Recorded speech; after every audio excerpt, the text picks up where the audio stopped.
and HD1 Burlington, Philadelphia. A Beasley Media Group station live from the Comcast Business Studios.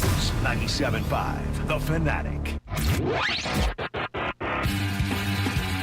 Now it's time to wake up. Kincade and Salciunas is on the air. Today's talk show for your morning drive. I don't think we're going to see Zach Wheeler again in 2025. That's my guess. And if that's the case, I'm sorry. They're not going to win anything. They got no shot. There's not a lot of reason to believe. Zach Wheeler being gone, he's honestly your number one reason to believe in this team. Like, this is crushing to me. Broadcasting live from the Comcast Business Studios, here are your hosts, John Kincade and Andrew Salciunas. 97.5 The Fanatic and 97.5thefanatic.com. I'm glad that is still the open. Good Monday morning, Philadelphia. I'm Andrew Salciunas alongside my man Andrew DeCecco, who is filling in for John Kincade today. I don't know what your plan is this week. I found out, DeCecco texted me over the weekend, "What's up, man? I'm with you on Monday." And I was like, "Oh, okay." Well, nobody tells me anything. I listened to your preview, and you're like, yeah, I'll be here Monday. And I'm like, he must not know that I'm doing it. He would have sounded a lot more excited, right? Nobody tells me anything. Andrew in the morning. Nobody tells me anything. I show up to work, and whoever I'm doing the show with, great. I'm even happier that it's you today. How about that? Hey, look, that means a lot. That's heavy praise. So the intro that you just heard was before the news came out that Zach Wheeler is officially done for 2025, and who knows where he will be come the 2026 season. I know he put out a statement over social media that he will do whatever he can to pitch next year, which is great considering 2027, we don't know the future of Major League Baseball. There might be a lockout. Plus 2027 is his final year of his contract. And by all reports from him, the final year of his Major League career. So it's unfortunate that it got cut short this season right before the playoffs for multiple reasons. We love Zach Wheeler, the person. Seems like a great guy. Yeah. Hell of a pitcher. Always fun to watch. He's a lockdown, like he's pitching tonight. Let me sit on my couch and be ready for first pitch and watch this entire game and not miss a beat. And then, of course, the Phillies' chances, I thought, took a major, major hit when it goes down that he is going to be out for the remainder of the season. And we kind of thought that was going to be the case when he first came out and said he had a blood clot. Like, there were people that still held on to hope that he was going to come back. I never believed it, and unfortunately we got the official news over the weekend that he's done for the season. Now, I do want to start the show with a promise to everyone, though, because you just heard in that intro, before the news comes out that Zach Wheeler is going to be done for the season, that was at the time where we were speculating that he would not pitch the rest of the season. I told you that I was crushed by it, and I told you that their World Series chances, to me, ended the second we found out that Zach Wheeler had the blood clot in his shoulder. But here's what I'm going to do for you. I want to promise you guys something because I understand the outlook when it comes to Philadelphia media in this city a lot of times, like when Jose Alvarado has the standing ovation, which I still don't understand why that happened. It was, typical Philadelphia radio host has to hate something that people like. No, I just was confused why you would give a standing ovation to a guy who's ineligible for the playoffs. But I know that there is a belief on who we are, right? We want them to lose. We want things to be bad because we get more clicks, we get more listeners, all that kind of stuff. No. All right, that's actually inaccurate because when things are good, more people want to be a part of a bandwagon. But I digress. I want to start the show off with a promise. And Connor, I'm glad that you are here today because, I need you to have been able to hear this in person. Nowhere I'd rather be, baby. So that you can reiterate it to when John, when he returns from his vacation, we hope he has a great time. I'm not going to try to sit here and anytime they lose be the I told you so person. That's not how I go about life, especially when it comes to Philadelphia sports, because unlike Andrew DeCecco, who is a journalist, I am a fan who just has a microphone in front of him, right? Like, I just got lucky. I fell into this chair one day, and I started talking sports for a living. But I'm a Philadelphia sports fan. And I will not do the whole, they're going to lose. This is why they're going to lose. I'm going to still complain when things are bad. But I promise you that if the Phillies go down 1-0 in a playoff series because Zach Wheeler is out, I'm not going to say, I told you so. I'll wait till a series is over, if the Phillies lose, to point out issues with the baseball team. Why Dave Dombrowski should have done things differently. Why Rob Thompson should have done things differently. But I'm not going to do the roller coaster ride from now until whenever they either win the World Series or get eliminated from the playoffs of this is why they should have done that, this is why they should have done this. Because at this point, this is the team. We know who they are. We know who they have. You don't have to love it. I don't love it. It's a bummer that Christopher Sanchez will be your Game 1 starter, but it's also a blessing that you have Christopher Sanchez as your Game 1 starter. It could have been a lot worse if it was Zach Wheeler to Taijuan Walker. It's Zach Wheeler to Christopher Sanchez. I still feel good about whatever Game 1 of the series you're playing in because Christopher Sanchez is your starting pitcher. So my promise to everybody is that I'm not going to be some heavy weight on a boat that you want to throw me off and say, get the hell out of here because we're tired of your negative attitude. No, I've never known you to be an I told you so type of person. Correct. I mean, you're a Phillies fan. You want what's best for the team, but you kind of, it's the ebbs and flows. Like, I don't think that you get too high or too low. I think you're usually pretty measured when it comes to the Phillies. I try to be. That's the way that's always been my read. Oh, yeah. And look, I you try know to that be. this is the team. Right. There's no reinforcements coming in. This is what it is. So you kind of have to accept it and ride that wave. Right. Now, Connor needs you to hold me to it, too. Oh, I got you. All right. Listen, you know what I'm going to hold me to do it. the rest of the year is I'm going to try and get you to not necessarily where I'm at because I know I go too far sometimes on the positive side. You're super positive. Somewhere in the middle, you'll try to get me to. How's that sound? Yeah, sure. I'm just going to try and drag you closer to the other end of the spectrum as this season goes along. Because guess what? They're playing solid baseball right now, and they got a really good look at this division. Yeah, and look, there's positives coming out from the Phillies, despite also the negatives of Zach Wheeler. But that leads me to my question for us to kick around today on the show, and of course for the people to climb in at 610-632-0975. Text, calls, YouTube, good morning. Shout out to you guys as always. Who is this Phillies team without Zach Wheeler? All right, now this is where I need to try to walk the fine line of the promise that I just gave you and actual analysis of a baseball team. Who is this team without Zach Wheeler? Now, since pre-trade deadline, the team relied on its rotation. Definitely. Like, we know that. The bullpen was atrocious with the Alvarado suspension, Romano being a horrible signing, and Duran not being here yet. Duran is now here. Alvarado will help you until October, but October, but that's only because he can only help you until October because of the ineligibility for the playoffs. But the lineup, it's gotten a little deeper, as we'll get into as the show goes on, since the return of Alec Bohm. Who is this baseball team now that you don't have Zach Wheeler? Are they still this number one contender or number two contender? Does the record do them justice because they do have the second best record in the National League? When you know that Zach Wheeler is done for the rest of the season, who do you guys believe this Phillies team actually is? So I think that they're a team that is obviously streaky. I mean, we've seen that throughout the season. But Sure. when they're on, Andrew, they're damn good. One of the best in baseball. Now it becomes, can the hitting, can the offense complement the pitching? Can they sort of atone for the loss of a Zach Wheeler? Right. Because the pitching's been what's carried them largely through this season because of the sporadic nature of their offense. So now they need to be able to return the favor, and it looks right now as if they are. All right, Connor, who is this baseball team now that we know that Zach Wheeler is done? I'm going to tell you some names here real quick because I'm going to read this off the Baseball Almanac page of the 2023 Phillies. Sure. Names like Connor Brogdon, Andrew Bellotti, Junior Marte, Nick Nelson. They were on a team that went to the NLCS and was 2 games at home away from going to the World Series. Now, we know how that collapse happened, but that team was talented enough to make a real run at that thing. This team's better than that team. They're a team that we had the luxury of an incredible pitching staff earlier on in the year, that even though they have taken a major step back by losing Zach Wheeler, if you look at them, not compared to the version we thought we were getting, but other teams that they will have to compete with, they still have a chance. And that's all you can ask for.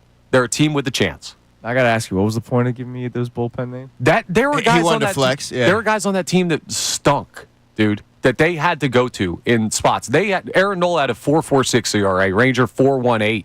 I mean, we didn't roll into the 2023 postseason with guys all under 3 in the ERA category and have to roll with that. Okay. They made it work. You basically with not the best. just named Joe Ross. And who else? Jordan Romano. No, but like they were playing. Listen, The guys that probably won't pitch much. this team is better than that team.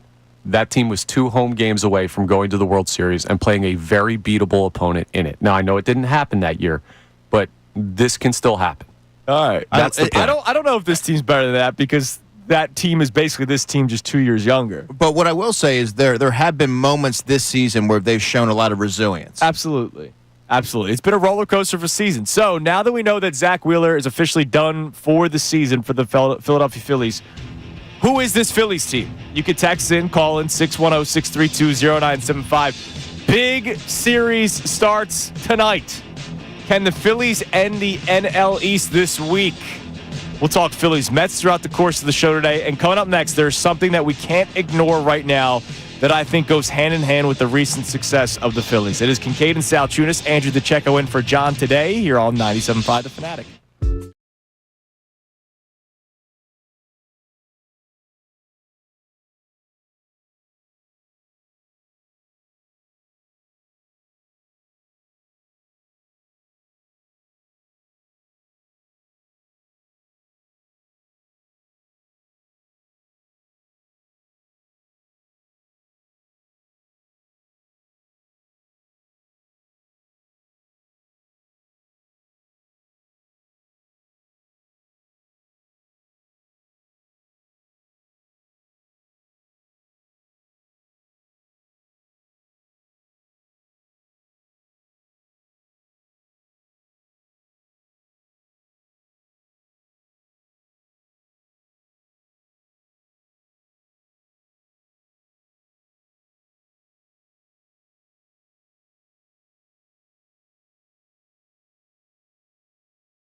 The Fanatic and 97.5thefanatic.com. This hour of Kincade Salciunas is presented by Bradford White Water Heaters. Bradford White, they're here for the pro. All right, a couple of comments on our YouTube chat.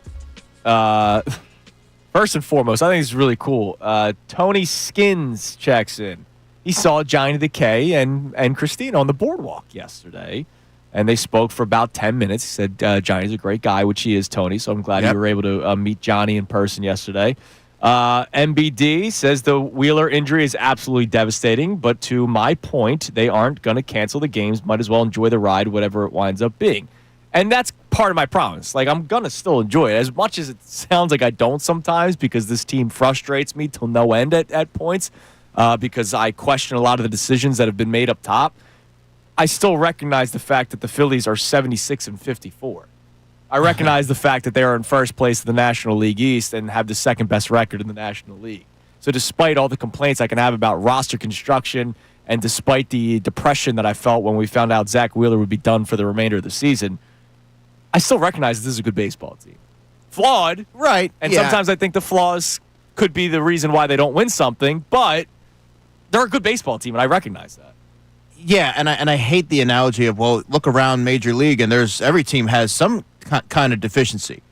This is a good baseball team, but are they maddening at times? Absolutely. The bottom of the lineup at times. The bullpen for much of the season has been problematic, and they've had to hang their hat on their starting pitching. Now it's time for more of a complementary baseball aspect where they need the hitting to be able to uplift the starting pitching in the absence of Zach Wheeler. And maybe the hitting can do that. Great transition by you, Mr. DeCecco. It's like that's what I do, man. Before.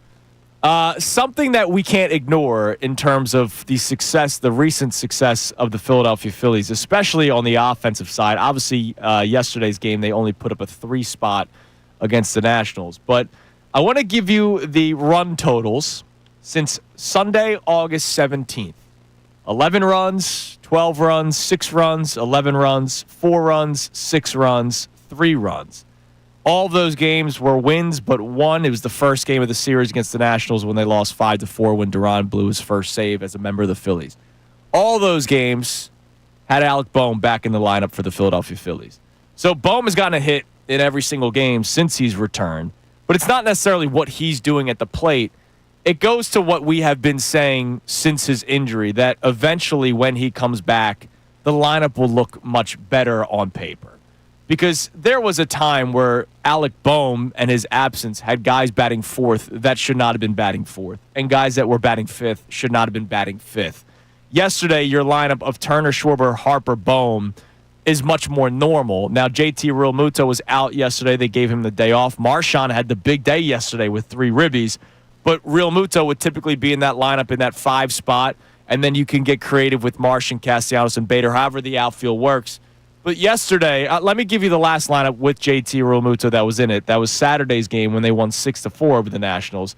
The Phillies gave you Turner, Schwarber, Harper, Realmuto, Bohm, Castellanos, Bader, Sosa, Wilson, because you were facing a left-handed pitcher. Now all of a sudden the lineup looks a lot deeper with just one name being put back into the lineup. Yeah, and I think that's one of the different elements of the trade deadline. You knew that you were getting Alec Bohm back, right, and he was playing a hell of a lot better before he got injured. He was batting like 280 or 282, something like that. And now you're able to lengthen the lineup, and that's something that Ricky Batalco had been talking a lot about throughout the whole trade deadline. And now you're able to see what they're able to do and kind of mix and match the personnel. Yeah, I mean, look, there's still questions I have with Bohm. Sure, I mean we've seen we've also seen the lows too, right? Right, exactly. But you can't help but point out since his return, this lineup has gotten deeper, and the lineup has shown you with the results from it that it's better. It's better with him in the lineup. We'll just find out if this platoon thing that they're doing everywhere. Well, that's kind of unprecedented to have that many platoons, right? So I mean, is that sustainable? Right now, it looks like it can be, but I don't know that it can be. I don't think that it is. Just my thought. I don't think that it is because of the people you're platooning with. Like, people keep on pointing out to me, well, the Braves did it when they won, and the Dodgers did it when they won. Yeah, with a lot better players. Like, you're not talking about Stott Sosa, right? And you're right. Like Bader, Castellanos, Kepler, Marsh. Like, those teams did it with better players. But look, if it's working, it's working. And do I think it's sustainable? No. But do I think I can ride the wave right now, as my promise is? Sure. Absolutely. All right, you can text in or call in 610-632-0975. Who is this Phillies team without Zach Wheeler? Do you believe that ceiling is still getting to and winning a World Series? Let us know at 610-632-0975. Now, I got Andrew DeCecco in here for the entire show today, so you know that we're going to get into football talk. Renee, don't worry. Eagles talk is on the way. Coming up next, we don't just have Phillies baseball to be excited for. We are 10 days away from kickoff, and Howie Roseman was busy this weekend. It's Kincade and Salciunas, 97.5 The Fanatic. Now on 97.5 The Fanatic Sports Update.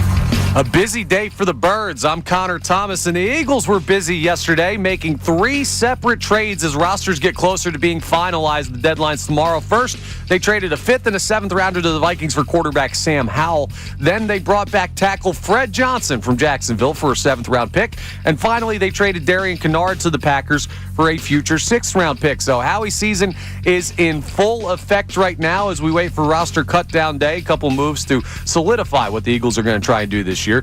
The Phillies found out over the weekend that ace Zach Wheeler is done for the year due to his blood clot condition, potentially even part of next year being missed. Aaron Nola talked about losing the ace. It's tough to lose him, especially at his caliber and this part of the season too. So it's tough for the team, the city, and the organization, but we're going to do our best to pick him up and go win as many more baseball games as possible, try to win the division. And trying to win the division, the Phils are doing a good job of that. They took 2 of 3 from the Nats, including a gem from Ranger Suarez yesterday. Tonight, it's a major matchup with the Mets up in New York, 7:10 p.m. first pitch. Christopher Sanchez faces Kodai Senga. We'll talk to Tim Kurkjian coming up at 8:25. This update is done. I'm Connor Thomas on your home for the best Birds coverage, 97.5 The Fanatic and 97.5thefanatic.com.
Fanatic, Andrew DeCecco in for Johnny the K today. What other days are you in?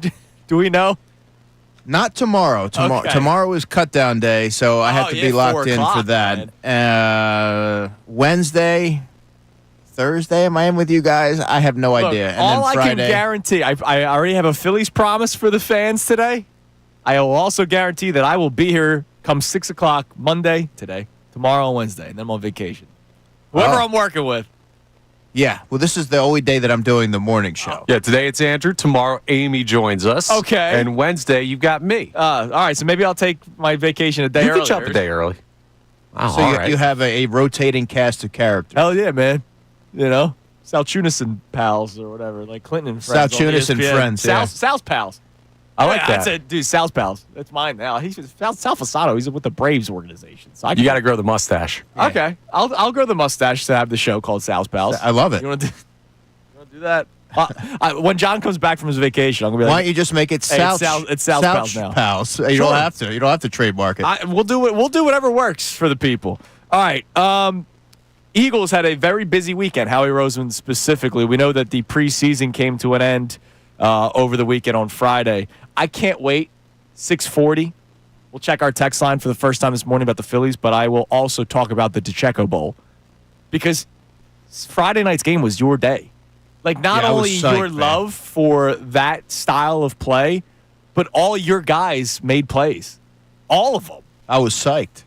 I was psyched for the game. It's another opportunity for evaluation. Opportunity. I don't look at it as I was like, no, it's an opportunity. No, you were locked in all 4 quarters, unlike probably everybody else in the city. Well, I was last 5 minutes. I'm like, come on. Oh, you were done. Let's, Okay, you let's were start done. running the. Let's run the clock You saw out enough here. Kyle McCord on Friday for everybody. Yeah. All right, so the Eagles made a couple of moves over the weekend. Let's start with the first one that happened, which was the trade for Sam Howell. So, first off, a decent trade, right? We've seen him against the Eagles actually perform pretty well when he was with the Commanders. There's a ceiling to Sam Howell, and that ceiling's pretty low, but there's a ceiling. Now, what's your read on the trade? Obviously, Dorian Thompson-Robinson was horrible, and he got waived over the weekend as well. Is there more to the Tanner McKee injury, or is this just, quarterback factory, let's bring in another guy? So yeah, Tanner McKee it's a non-surgical injury, but it wouldn't surprise me if he's not available for week 1. And when you take that into consideration, the Eagles were not under any circumstances going to go into week 1 with Kyle McCord as the Right. number 2 quarterback. For a team like the Eagles who value that position as much as they do, that was never going to be on the table. So I thought when I put my initial 53 out, I had McCord as the 3rd quarterback, but I fully expected the Eagles to look for an upgrade. Correct. Whether that was maybe a Kenny Pickett, if he doesn't stick with the Browns or something like that. I think this is a really good addition, and they didn't have to give up much to get him. Right. Now, dude, you bring up Kenny Pickett. How weird would that be for him? Because he's come back as the 3rd string. Yeah. Right? Well, when you're on If the he outs came like back, that, yeah. he'd be the 3rd string. He wouldn't even be the 2nd string quarterback. And then the next move, they bring back Fred Johnson, which is awesome because Fred Johnson seems like a wonderful person. He is. John Kincade, to John's credit, when the offseason was progressing and we saw the guys that were, signing elsewhere or like the Chauncey Gardner-Johnson trade, Oren Burks, I know that was a player that you valued a lot as well. Mm-hmm. John was like really bummed out when Fred Johnson was signed or when he did not re-sign with the Philadelphia Eagles because A, it didn't cost all that much, and B, part of the success of the Philadelphia Eagles offensive line is the depth to the offensive line. When the Eagles won their first Super Bowl in Super Bowl 52, they were missing Hall of Famer Jason Peters, and Halapoulivaati Vaitai didn't really miss a beat for them, right? Like they had injuries sustained on that offensive line, but the depth of the Eagles O-line over the years is part of the reason why that room is so strong. So it was surprising that they didn't bring him back. They lose Mekhi Becton to the Chargers. But what did you make of trading back for Fred Johnson? Yeah, I love it. And he serves a vital role on game day as the swing tackle. The Eagles try to go a more cost-effective route, and they also banked on drafting, and you never know how the draft's going to go, but drafting younger linemen that they could mold into that. They drafted Miles Hinton, and they drafted Cameron Williams on day 3. Neither player is ready right now to contribute. They have flashed a little bit, but they're a long ways away from being ready. That's fair to say. Kendall Lamb, they signed the veteran tackle in free agency thinking he could be Right. a more cost-effective swing tackle on game day. He did not have a good summer. Okay. And it looks like maybe has one foot out the door in terms of his NFL career. Just battled a lot of injuries. I think most recently a back injury. Then you look at the roster right now. Matt Pryor is going to be your sixth lineman. You don't really you didn't have a viable swing tackle, and that is a hugely important role for the Eagles. They go out there and they see the situation in Jacksonville. They bring an old friend back. He can play both tackle spots. You know what you're going to get from him. Tremendous locker room guy, and I think Jeff Statler really likes him too. So there's not a lot of guesswork there. He knows the system. And then lastly, they trade away Darian Kinnard. That was a little bit surprising to me. Yeah, because you spoke highly of Kinnard not that long ago about how he was having a good training camp, and they acquired picks in return, or a pick in return. It's not like they swapped players for a different position. So when I saw that trade, I was confused by it, and I'm not at camp every single day like you are. And if we're talking about offensive line depth being a potential issue with this team, why would you trade away one of the depth pieces that you could probably trust? I think Fred Johnson, that addition hurt Darian Kinnard because then you now have Matt Pryor who can do the Darian Kinnard role in theory. So their three active linemen on game day, aside from the starters, will be Fred Johnson, Matt Pryor, and Drew Kendall, the rookie center who can also play guard as well. Then I think you're in a position where you can keep a Miles Hinton. I don't know that they're going to keep both of the rookie tackles. And maybe like a Trevor Keegan who can play all interior positions, including center. And I think that's kind of how they're going to play it. Okay, so good weekend for Howie, even though the last one to me was a little confusing. But ultimately, for what you can acquire in the third week of August, they needed a better backup quarterback option. They needed offensive line depth. Just another good weekend for Howie Roseman. Yeah, that was a strong weekend. And I do believe that Darian Kinnard, under the right circumstances, could start, whether probably at guard in this league. That you're not going to start in Philadelphia when you have the talent that they have on that line. But, yeah, I think that was a good trade for the Packers, too. By the way, he's one of those random guys that just walks into success. He's 3 Super Bowl rings. You know that? Back to back to back. Like, that's insane. And there are other guys. I always forget. There was a running back who used to play with the Eagles that has won 3 Super Bowls or whatever. Is it like Kenyon Barner, though? It may have been Kenyon Barner. I think that's a good call. I think he won with the Eagles, Chiefs, and Bucks. Like, he won 3 Super Bowls with 3 different teams, or maybe the Patriots was mixed into that. Remember the left-handed pitcher in Major League Baseball, the reliever? Oh, yeah, that won, like, multiple. He was in the World Series like 5 straight years.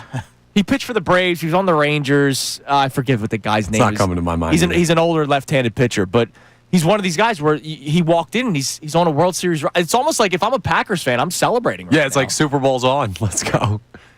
Yeah, and he played in 2 games last year. Right, exactly. Right. It's unbelievable. Good culture guy, maybe. Absolutely. Oh, he is. He's the resident ping pong. Well, he was the resident ping pong champion. We traded the ping pong champ? Yeah. He was always in the ping pong room running the table. Maybe Jalen was upset about it. Yeah. No. I think Jalen got him when it came to pool. Oh, okay. It was a pool. All right, because I know Jalen's got that game in him a little bit. How good do we have it that this is what we're talking about with the Eagles with like a week till week 1? We have it that good. Now, look, there are still questions about this football team, and it's only 6:30, Connor. There's still 3.5 hours left of the show to ask Andrew DeCecco about those questions. Oh, yeah. Including what you hinted at, your 53-man roster that you put out over the weekend that you're going to have to update after all the trades that were made. An hour from now, a little less than an hour from now, 7:25, we will get Andrew DeCecco's 53-man roster updated. 53-man roster after the trades for Sam Howell yesterday and Fred Johnson. And, of course, this Sam Howell trade also opened up a quarterback spot in Minnesota. Yep. And Carson Wentz signs with the Minnesota Vikings, probably where he's most comfortable. He's a journeyman. Yes, it's unbelievable, isn't it? Like journeyman. Eagles, Chiefs, Rams, Colts, Commanders, and now his 6th team is the Minnesota Vikings. He's starting to have a Josh Johnson resume there. It's unbelievable. And he was 2nd overall pick. Like Josh Johnson, I don't know I forget when he was drafted. But it wasn't 2nd overall. I always get him mixed up with Josh Freeman. Josh Freeman was a 1st-round pick. Josh Freeman, big guy. Yeah. Big body quarterback. All right, coming up next, we'll check our text messages for the first time this morning. Who is this Phillies team now that we know that Zach Wheeler is officially out for the remainder of the season? You can text in at 610-632-0975. And Friday was the DeCecco Bowl. Can't wait to break it down with them. It's Kincade and Salciunas, 97.5 The Fanatic. Do you feel unfulfilled? Do your afternoons feel like...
Here on Kincade Salciunas, 97.5 The Fanatic. Giant of the K out this week. He will be back next Tuesday when we will be a couple days away from kickoff between the Eagles and Cowboys to start the 2025 NFL season.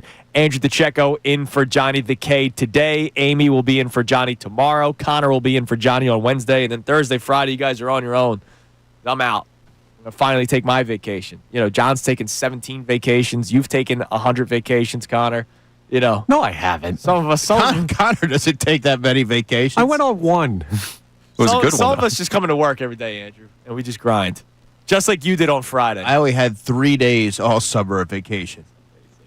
Well, I got to be productive, man. Friday was a vacation for you. Let's be honest. Even though you made the trek to East Rutherford, and I'm sure that was a fun drive. Oh, was it ever? It was the DeCecco Bowl when you got to watch the third string, fourth string, no string players because some weren't even making the team. Did you really enjoy yourself? Look, listen. 19-17. Yeah, I mean, come on. After 3 quarters, it was like, let's start running clock here. Yeah, let's go. Let's start get victory formation and. The Jets made it a game, man. Well, it was 16 it was actually kind of fourth. exciting. You get Dallas Gant attacking the line of scrimmage, stopping Donovan Edwards, the running back, or the 2-point conversion. It was he has a flair for the late game dramatics. That was tremendous. I'm so happy for you that you find joy in that. I'll be like honest. I said, every game's an opportunity. This is why I'm fake football guy. I'm out. I was out. I don't even remember if I watched the down on Friday. Oh man, I know I'm disappointing you. I'll give you that. I know I'm disappointing you. But it was your day, man, because your guy, Montrell Johnson, as you've talked about a lot throughout training camp, he scored a touchdown. You're all about Perry Nickerson. He had the interception. Yeah, he did. 30 years old. He's the oldest guy on defense. Very well respected. You don't know how those guys fit, or if another team has a better circumstance for him. But I thought that he made the most of it. You see the whole team really come out there and support him when he had that play. Yeah, I mean, he said he plays because he still has, a hunger for the game. He has a family to feed. So when you hear these different stories, I know a lot of folks like to poke fun at the preseason, right. but a lot of these they're going out there because that's their job, and they really want to carve out a career. And in Perry Nickerson's case, he really illustrated, look, I have a family to feed. Yeah, it's It kind of puts adds some realism to it. Yeah, and look, it's for the love of the game. Now, I know he wasn't out there all that much, but John Mechie, your initial thoughts on his first game in an Eagles uniform. I know he had the nice route, made the nice catch, and that was pretty much it. It was the first completion, the first pass at Kyle McCord's night, 14 yards, and nothing really you could take away from that. It was just good to see him out there. But they're not really going to run anything that they're going to be doing September 4th. All right. Well, I'm glad that you enjoyed yourself at the Checo Bowl. Oh, and by the way, fascinating fourth safety battle between Tristan McCullum and Andre Sam. That's been neck and neck all training camp. I think Tristan has a slight edge. Tristan's the better safety right now. Yeah. Andre's the better special teams player. But they both had really strong camps and showed up in the preseason games as well. Wouldn't you think McCollum would be the guy that would make it, though, just because there's clearly trust there? Like, Fangio went to him last year at times when, necessary. You're going to find out at 7:25. That's when the we cool get the 53-man That's the cool roster. thing about it, yeah. I love that. All right, what do we got on the text line, Connor? If you're just tuning in, we open the show talking Phillies. There will be Eagles talk throughout the course of the show. But my question for you to answer today, it's 610-632-0975. Now that we know that it is official, that Zach Wheeler will be done for the remainder of the season, who is this Phillies team without Zach Wheeler? What do we got, Connor? All right, so let's start with Joe the Cynic, who leads off with a conversation about the Phillies, and he says, I don't think we really know who the Phillies are. Right now, the offense is hot, but with a month left, they could slip right back to where they have been in the past, but I'm just going to enjoy the ride. I mean, look, that's what it comes down to, enjoying the ride, right? Like, I can complain about this baseball team. I have been since opening day. It doesn't mean I don't still put it on every single night, excited for a baseball game, excited to watch the Phillies. Like I am every night that they play. I was sad the other night when they were off. Like, what do you do when it? Well, I'm sure Cooper has you running around and all that, but there's no excuse if Daddy needs to watch this game for work purposes, obviously. But I guess you enjoy the ride, and I've kind of reached that point, and I hate being this fan. I really do hate being this fan. Where, man, I'll be pleasantly surprised if it works out.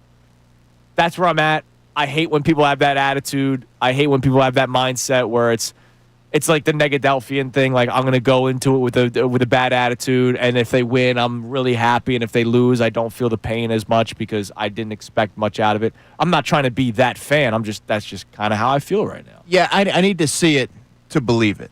Everything looks great right now, but it's what are you going to do in high leverage moments? And what we've seen over the past couple of years, this team hasn't responded to the challenge, whether it's been the offense or the bullpen, as you saw last postseason. So they really need to show that they can step up in those type of circumstances. And right now, it's kind of hard to gauge that as we sit here on August, 25th. Right. Now, by the way, before we get our next text, the pitcher I was thinking of that was on like every World Series roster, Will Smith. I thought you were going to say Scott Air or something. No, Will Smith. He won with the Giants and then eventually goes to the Braves and then goes to the Astros and then goes to the Rangers. Three straight years. Yeah, not the catcher, not the actor, the pitcher. The pitcher, Will Smith. There's a lot of Will pitcher. Smiths these days. There are. All right, what else we got on the text line? Eric from New Jersey chimes in on what you guys were just talking about. He says the Phillies are the same team they were before the season started. Don't give me bullpen names from 2023. It's all going to be whether their bats stay hot or go ice cold come October. You can have a pitching staff that only gives up one run, but if you can't hit like previous Octobers, it's one and done, unfortunately. And that's why. Right. Yeah, that's why. Right. Before the trade deadline, I said you have to go all in because this pitching staff is just too damn good. And even with the loss of Zach Wheeler, you still have a number 2 who moves up to your number 1 that's just as good as a lot of number 1s. Like, that's how good Christopher Sanchez is, and that's how fortunate they are to have him, and that's how smart they were to give him the extension when they did. But, man, like, I'm sorry. Like, I would rather it be Wheeler and Sanchez, 1 and 2, than not having Zach Wheeler. And I do believe losing Zach Wheeler is a big issue when you need, considering this bullpen, all right? I know we're all fired up about Duran, and I'm not freaking out because he blew a save the other night, right? That's still 1 inning. Like, right now, I need the starters to go 6 minimum in the playoffs once they start. Minimum. I mean, I'm skeptical until, again, proven otherwise. Right. And 7th and 8th inning, I still don't necessarily feel great about. I like that it is better because Duran moves everybody down. Right. But it's not like I still feel all that great with the guys that would go in those innings. But that's one of the concerns with losing a Zach Wheeler. Like, you lost your one guy that I can pencil in for 7 innings every time he goes out there. Yeah. Or and, one and of now your guys. You're relying on, Luzardo, who's been Jekyll and Hyde a lot this season. You don't know what version you're going to get from him in October. Yep. Yeah, I mean, there are questions. Rangers bounce back. Rangers look really good the last 2 outings. Last 2 outings have been spectacular. So hopefully he got past whatever. I don't know what it was going on. But that's the point. Like, that could happen again. Right. And as the texter said, the bats could go cold in October again. And that is a concern. Absolutely it is. All right, you can continue to text in on today's topic. What is this Phillies team, or who are the Phillies without Zach Wheeler?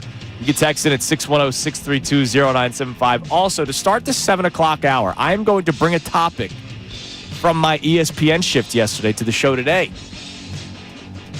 And then I will revisit a question from earlier this offseason for the Eagles. There's a method to the madness, Connor. It's Kincade and Salciunas, 97.5 The Fanatic. Now on 97.5 The Fanatic Sports Update. 3 trades for the Eagles. I'm Connor Thomas, and the Birds were busy yesterday making 3 separate trades as the rosters get closer to being finalized. First, they traded a 5th and a 7th round pick to the Vikings for quarterback Sam Howell. Then they brought back tackle Fred Johnson from Jacksonville for a 7th round pick. Finally, they traded Darian Kennard to the Packers for a future 6th round pick. So, with roster cutdown day tomorrow, we'll keep you updated on Howie's season as the Eagles continue to shape what their roster is going to look like. The Phillies found out over the weekend that ace Zach Wheeler is done for the year due to his blood clot condition. Could miss part of next year as well. It's a big loss. Aaron Nola talked about it. It's tough to lose him, especially of his caliber in this part of the season too. So it's tough for the team and the city and the organization, but we're going to do our best to pick him up and go win as many more baseball games as possible, try to win the division. And the season rolls on. The Phillies did take 2 of 3 from the Nationals over the weekend, including a gem from Ranger Suarez yesterday. Tonight, it's a major matchup with the Mets up in New York, 7:10 p.m. first pitch, with Christopher Sanchez facing off against Kodai Senga. Tim Kurkjian will join us coming up at 8:25 for the latest on the Phils. This update's brought to you by Allstate. Some people just know you could save money on car insurance by checking Allstate first. So what are you waiting for? Check Allstate first for a quote today. You're in good hands with Allstate. I'm Connor Thomas on your home for the best Birds coverage. 97.5 The Fanatic and 97.5thefanatic.com. Hi, my name is Phil E. And for most of my sports fan life, I've been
Here on Kincade Salciunas 97.5, the Fanatic Giant of the K on vacation this week. He'll be back post-Labor Day on Tuesday, September 2nd, 2 days before kickoff between the Eagles and Cowboys. Andrew DeCecco is filling in for Johnny today. We will get Andrew DeCecco's 53-man roster projection coming up around 7:25.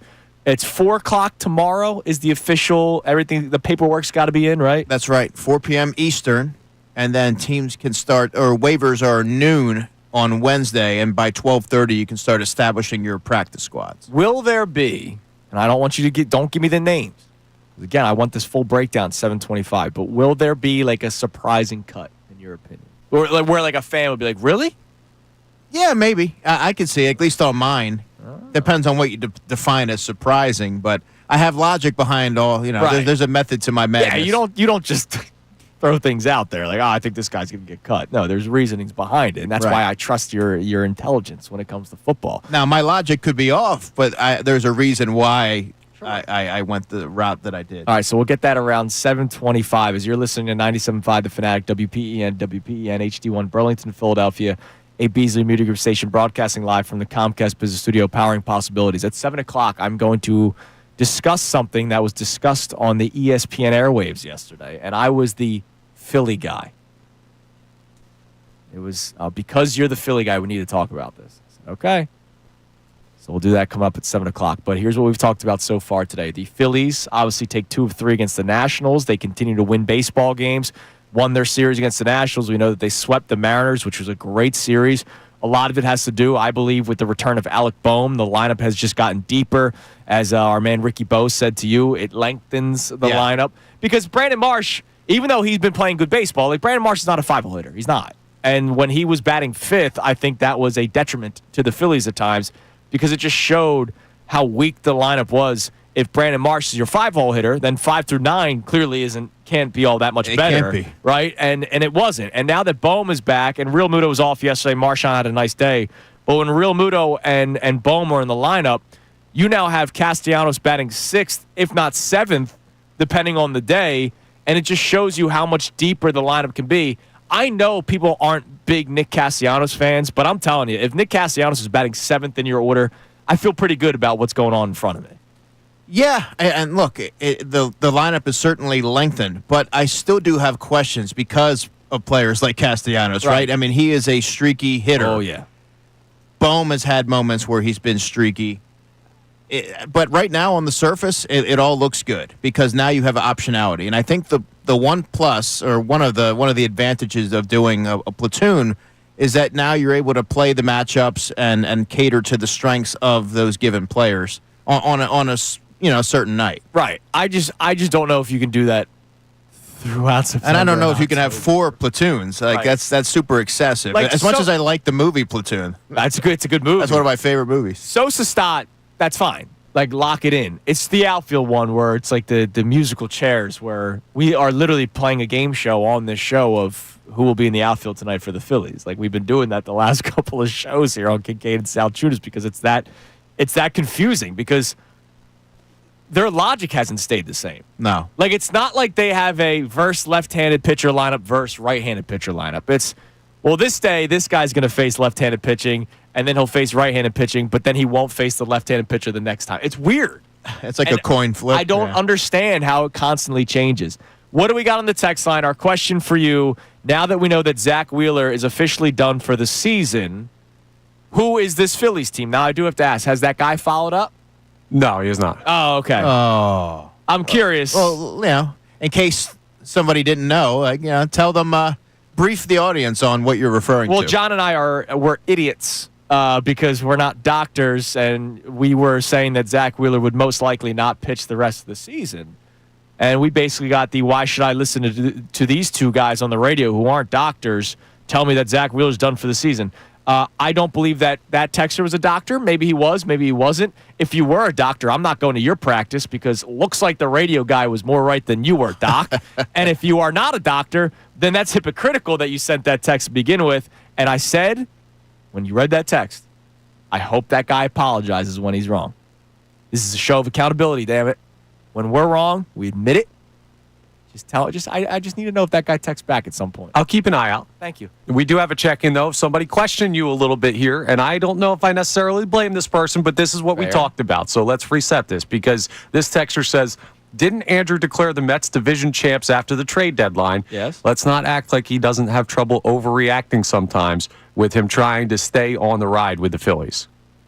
Well, just because I had the Mets win the division didn't mean I thought the Phillies were going to miss the playoffs and all of a sudden fall apart. Right. I think that texter's just questioning whether you could stick to your promise of, I'm not going to say it's over. Yeah, I'll stick to it. Like, I thought the Mets were going to win the division. I thought the I feel like I'm going to have to do this every single day now. The Helsley and Rogers trades, before Helsley completely pooped himself ever since he got to New York, allowed that rotation, which I said since the start of the season that the reason the Phillies would win the division is because the Mets rotation at some point would be their reason why they lost. And we are seeing that happen now. It's playing out right in front of us, even though they had a nice series against the Braves. But those additions to the bullpen allow their starting pitchers to only go 5. Whereas the Phillies starting pitchers, even with the addition of Duran, still have to go 7 for me to feel comfortable. That's a huge ask. Yeah, like every single night. Knowing that, or at least I thought, they could pencil in 4 innings of quality pitching from their bullpen, and of course it's not worked out that way. I thought that was going to help the Mets out for the long run. Didn't mean I thought they were going to win the World Series. I don't think that Mets team is a World Series team. I really don't, which is why I still had the Phillies ahead of them. Up until the trade deadline, I had that proclamation, and here we go. I'm glad I'm wrong. Yeah, and that's a great way to be. Also, the biggest problem with the Mets being a World Series team is that they're the Mets. The Mets are never a World Series team. Yeah, I never thought they were going to be a World Series team. I just thought that their rotation benefits from the addition of those bullpen guys. But Ryan Helsley, again, has been a bit of a mess since he went to New York. Like, he's been a bad addition for him. 3 more earned runs on August 22nd. He's not pinched since for the Mets. It's been bad. Brutal. Been very bad since he went to New York. I would love a good Mets hate week. Just go up there to Citi Field, smoke them, take 2 out of 3 is fine, and then we'll just say how bad that team is. Yeah, I also don't want them to breathe life back into them. Yeah, that would be tricky. Like, we don't want that. It's 7 games, 7-game lead right now. You could make it 8. You could make it 9. Hell, you could make it 10. I doubt that happens, but that would be nice. Don't let them come back. Don't let it all of a sudden be 5. You can't. Don't breathe life back into New York. We saw what happened in July of last year in the trip to London. You breathe life back in the Mets. But I have more confidence going into this because they're not solely reliant on their starting pitching, right? Correct. There's complementary baseball that we're seeing.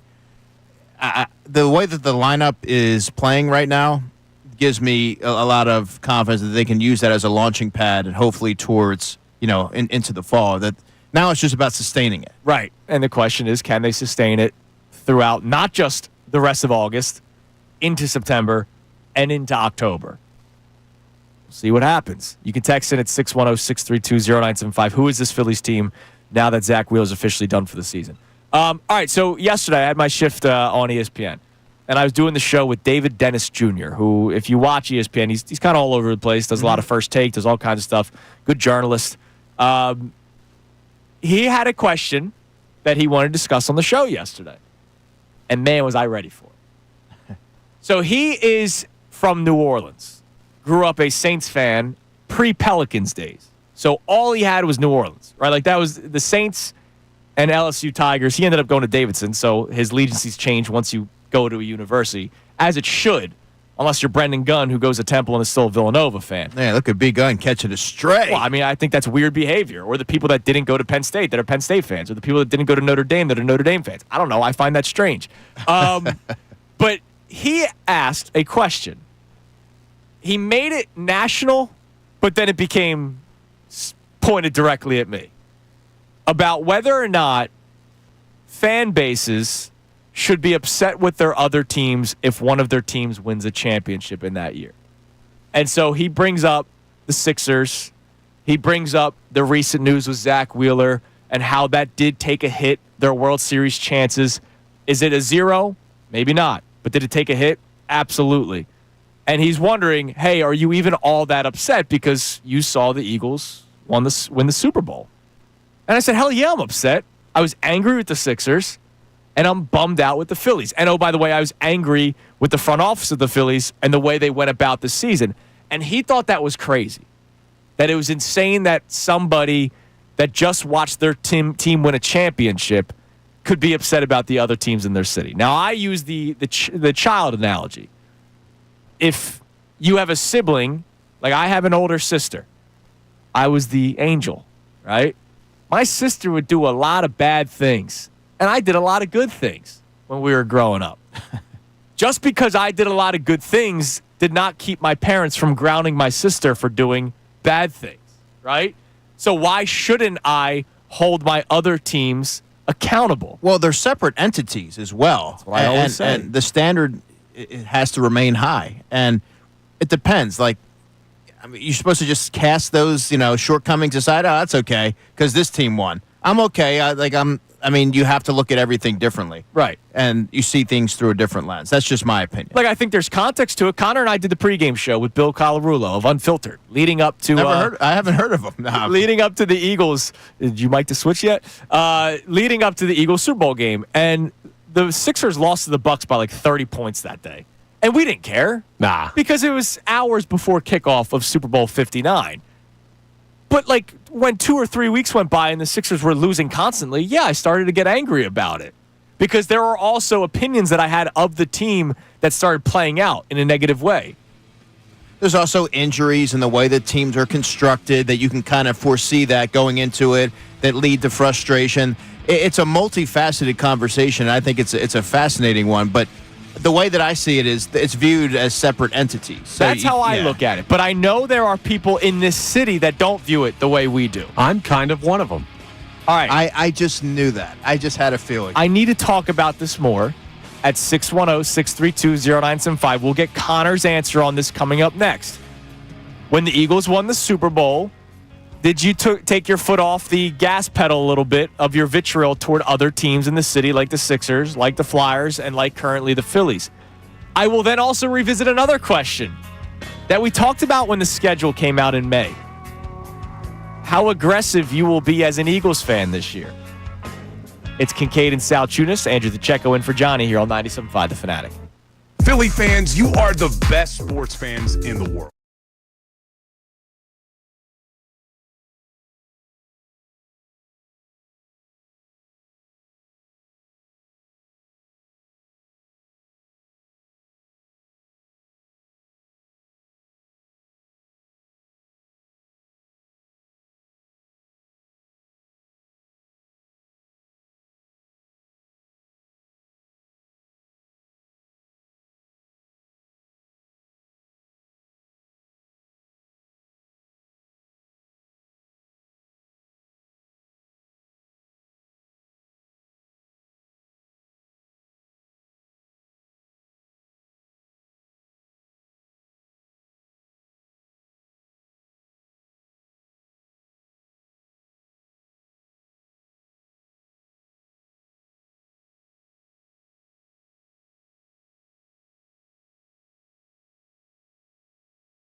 out.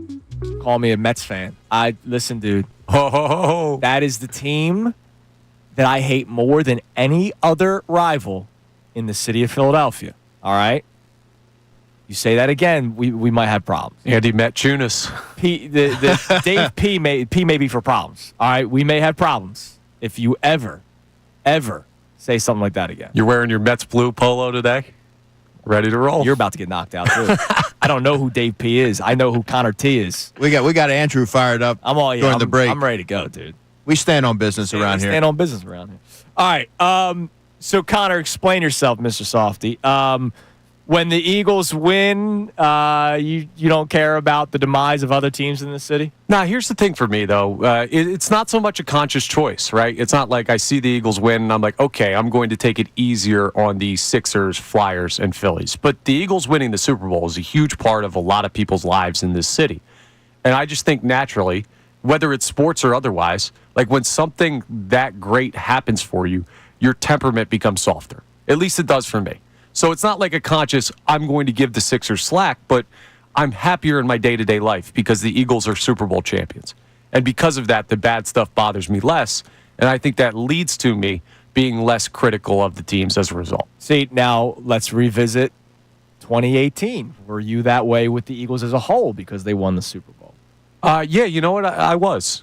I can admit that. I was. I was there for week 1, right? And I remember them getting booed, heading off the field at halftime against the Falcons, banner night back in 2018. And I just kind of leaned back in my chair up by the wind turbines, top level at the link, and I was just chuckling to myself. So you laughed it off. You weren't bothered by it. No, not at all. I'm just like, because we had the whole conversation, right? We didn't know what this fan base was going to do after the first Super Bowl. I was just like, whoever thought the city was going to change? Look, no. They changed. A lot of people got softer. Trust me. A lot of people got not softer. Fully. Now, I am somebody, I think a true football guy would understand this, that once I had the steak for the first time, I want the steak again. You know what I mean? Like, I'm tired of eating my hamburger helper, even though it's quality items sometimes. The standards raise, man. Yeah, exactly. And so I wanted more.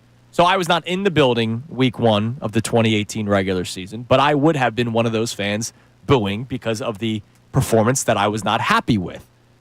So I want to revisit a question that I asked everybody in May when the schedule first came out, and John and I talked about this. And John was like you, Connor, by the way, like honeymoon phase for almost the entire season in 2018.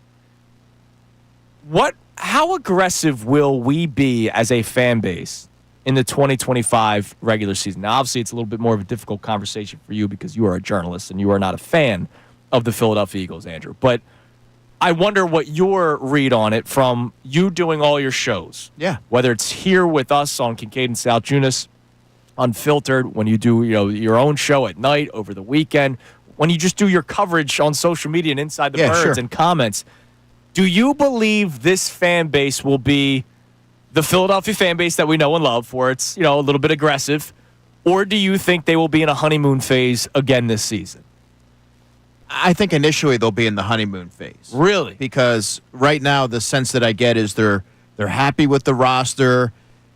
There's a lot of optimism surrounding, what the offense is going to look like with Kevin Patullo. There's some intriguing draft picks. You're looking forward to seeing Jay Lux Hunt and Moro Ojomo and some of these other players who are taking a step forward this year. But if they get off to a shakier start, I don't think that they're going to be as aggressive. Based on the comments that I've seen and the shows that I've done and the texts that I've gotten on the shows, I think that could change a little bit if, the cornerback 2 situation doesn't play out. If this safety position is right a major deficiency on defense. Because they traded away Chauncey Gardner-Johnson, right? Right. So you lead me to my point, why I think it will be different this time, why I'm still keeping it the same, right? I'm not changing, but I wonder if this fan base will change from the last time they won the Super Bowl to this time. I don't remember, and I was here, I don't remember breaking down camp as much as we did in August of 2018. Like, I think it was like, oh, the Eagles are back. Can't wait to see the Eagles play week 1 against the Bucs. Whereas this year, it's like, all right, is that the reason why we're not going to become a dynasty? Is that position the reason why there's going to be a step-back season this year? I don't remember having those conversations in 18. Like, I think there were concerns about the roster, but it was like, who cares, though? They won the Super Bowl. Yeah. This time around, there has definitely been more of an emphasis on training camp, which I don't remember that being an emphasis in 2018. Well, it feels like they have a more legitimate shot to do it again, right? Correct. That's the other thing is the roster construction in 2018. There were question marks at the biggest position, and then there were other things with the thank you contracts that people questioned even before the season started. The other thing, like I agree with you largely, Andrew DeCecco. It's hard to address you guys with the same name. AD, yes. Football guy. About the honeymoon Well, that's two of phase us. on one condition. They struggle against the Cowboys week 1. Just because it's the Cowboys, it's out the window.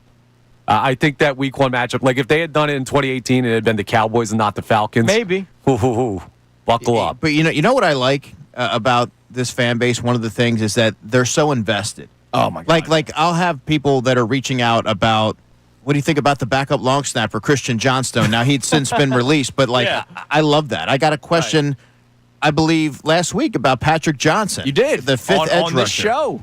I mean, that's how much people care. Well, we got smart People want listeners on to this learn show. about Ben Van Sumeren, who's going to play a handful of snaps a game. Yeah. I think that's pretty cool. It's a smart fan base. There's an educated listening on this show. All right, YouTube, you guys are educated. Our texters. Well, they got to make up for us. Exactly. I wasn't saying that we were the educated ones.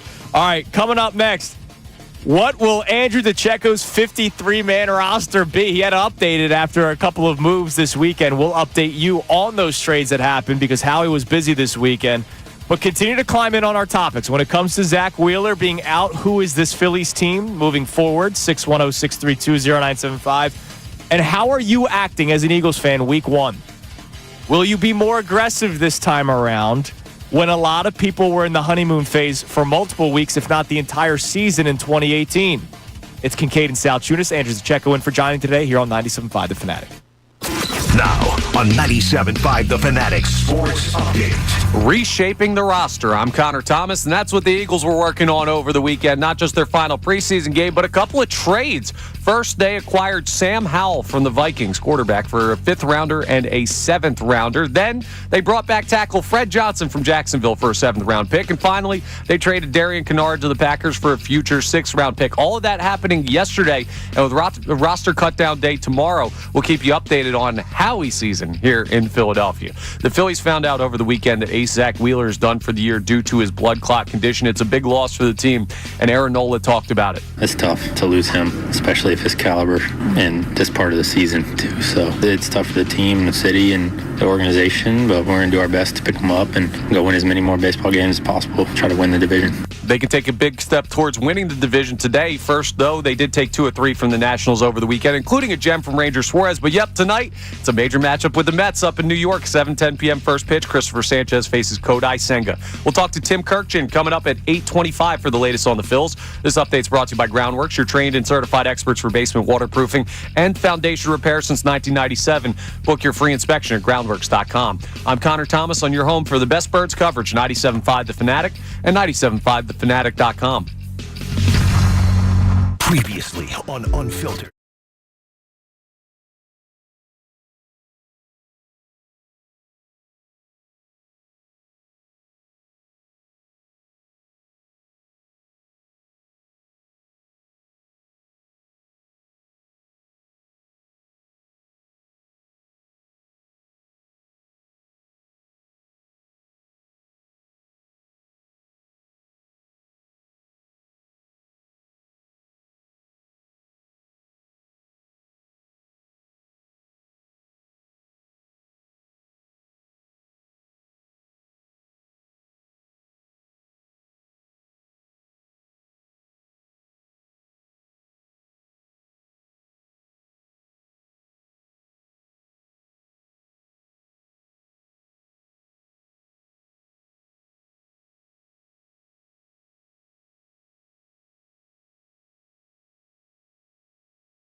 .com. 97.5 The Fanatic at 97.5thefanatic.com. There are no excuses. Kincade and Salciunas is live right now on YouTube. The Fanatic app, 97.5thefanatic.com. any streaming device, and of course the radio. Now, back to the show. It is 7:25 here on Kincade and Salciunas, 97.5 The Fanatic. Johnny the K out on vacation. He was parading around the Ocean City Boardwalk yesterday, and he Nice. sent us a photo. I didn't get the photo. Well, no, you're not in the morning show group chat, unfortunately. I would love to add you. That's okay. I'm in the unfiltered group chat. Oh, is that right? Yeah, I'm part of the show. They treat me like family Yes, you there. are. Look, you're a brother to me. all right? I know that. So John sent us a photo of the Three Brothers Pizza down on the Ocean City Boardwalk. Do you know of the establishment? I do not. They're the one with the gigantic pie. And they have the, if you eat it in 10 minutes, you win 250 pies. If you eat it in 15, you get 100. If you eat it in 30, you get 50. If you eat it in 45, you get 25. If you eat it in an hour, you get 10 pies. And John was wondering why we've never attempted this like on the show before.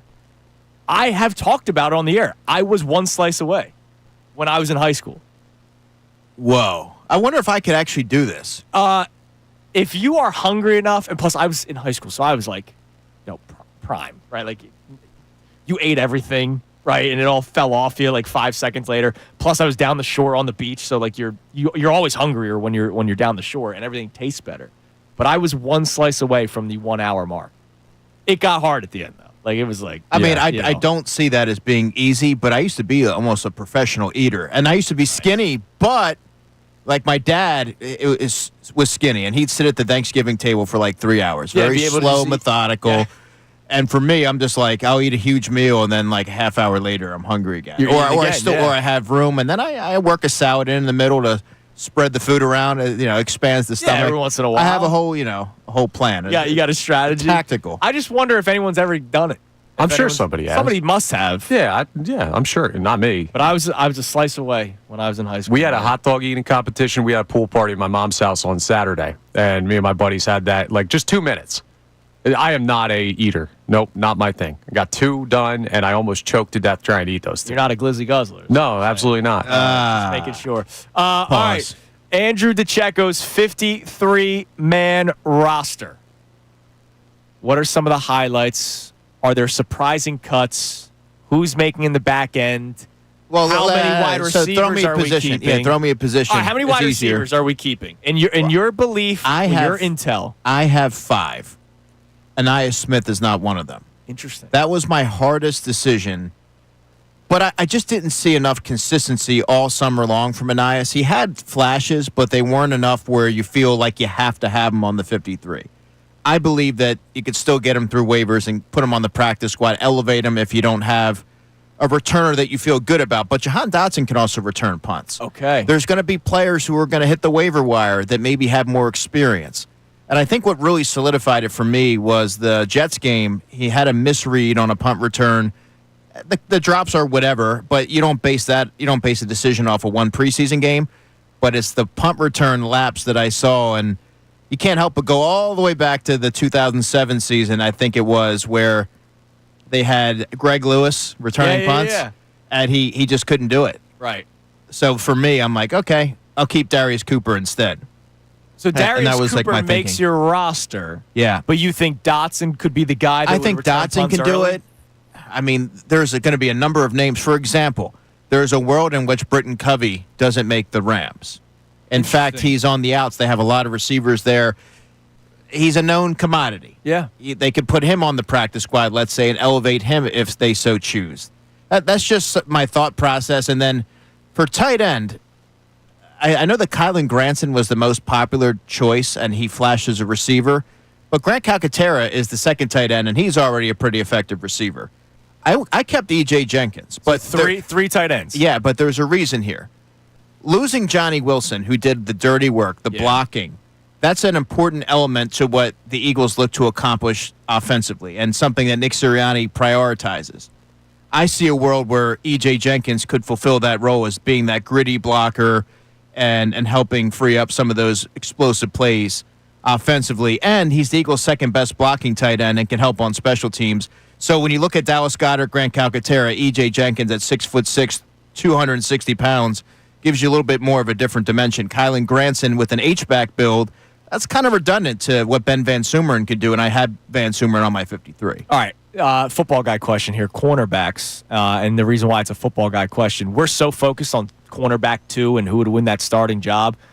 Depth is also a question because what if, heaven forbid, Quinyon Mitchell has to exit the field? The Eagles were fortunate last year with how good Quinyon Mitchell was and Darius Slade that Isaiah Rodgers, who could be a starter on this team, was the third corner, the first corner off the bench. Give us the breakdown. Obviously, Q is on one side. I believe Adoree Jackson is your starting corner on the other to start. Give us the breakdown of how many corners you believe they have and what that depth looks like. Well, I have them keeping 6 corners. So Quinyon Mitchell, Cooper DeJean, Adoree Jackson, Jacorian Bennett, Mac McWilliams, Keely Ringo. Okay. Keely Ringo, in all likelihood, will be a special team stalwart and probably nothing more this year, barring something unforeseen. The Eagles like Mac McWilliams. He can play nickel and he can also play outside. I think in a matter of time, when he gets more comfortable, you could see him factor more defensively, maybe even in dime packages. Who knows? I know that Makuba is a player to keep an eye on there as well. But I think ultimately Jacorian Bennett, after a handful of weeks, will be the starting corner. I just think he gives you a lot more from a size perspective, from a physicality perspective, maybe even athleticism. He's also a pretty sound tackler. That's something that I learned from watching him on special teams coverage with the Eagles and making open field plays. He's their best option. I think when he gets more comfortable, he'll take over that spot. But Adoree Jackson likely takes the lead right now. You said it last week. Do you still believe that if healthy, Drew Makuba could be your starting safety week 1? I think it's going to be Sidney Brown. Okay. Because Sidney Brown's just taken more first-team reps all summer.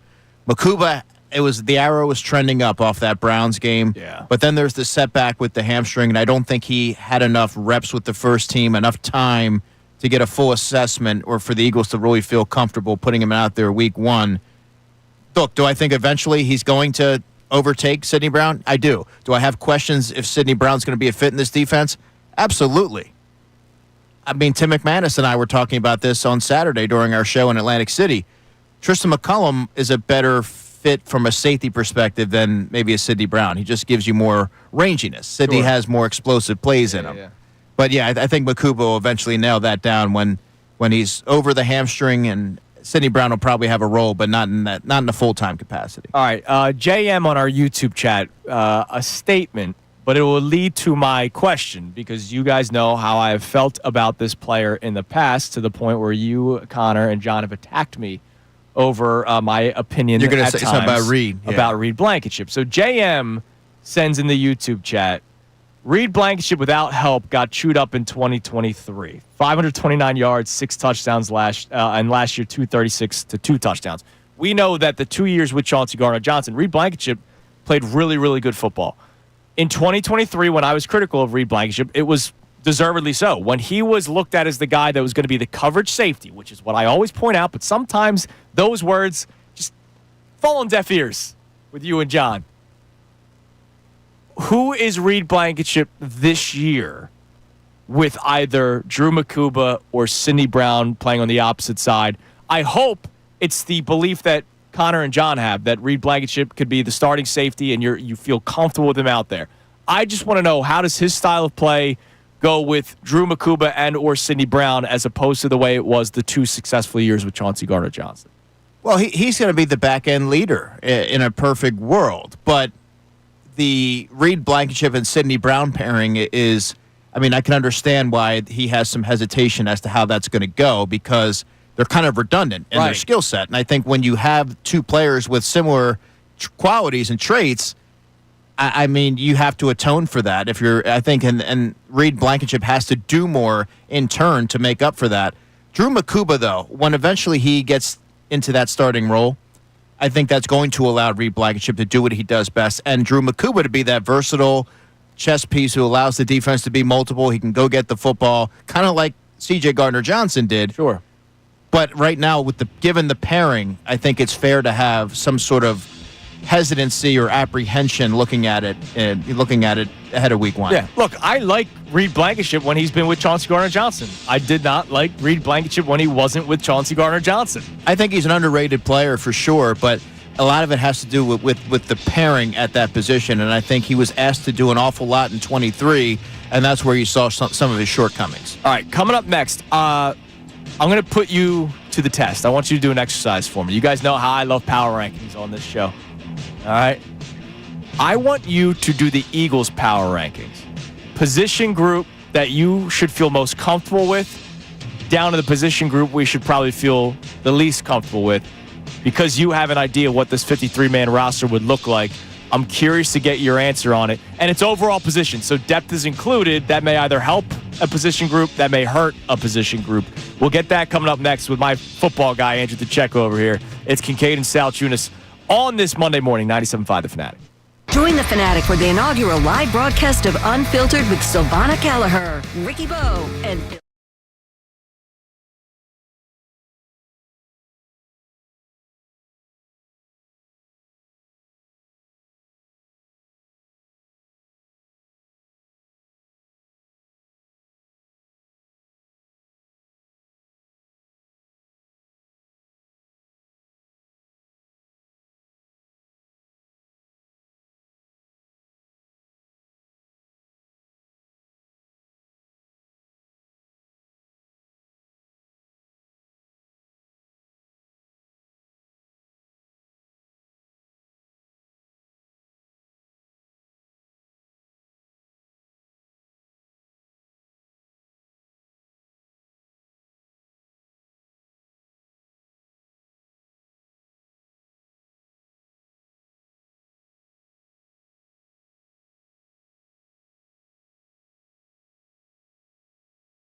Go filling in for Johnny today. I hope John is enjoying his vacation if he is listening. I would not be surprised if he is.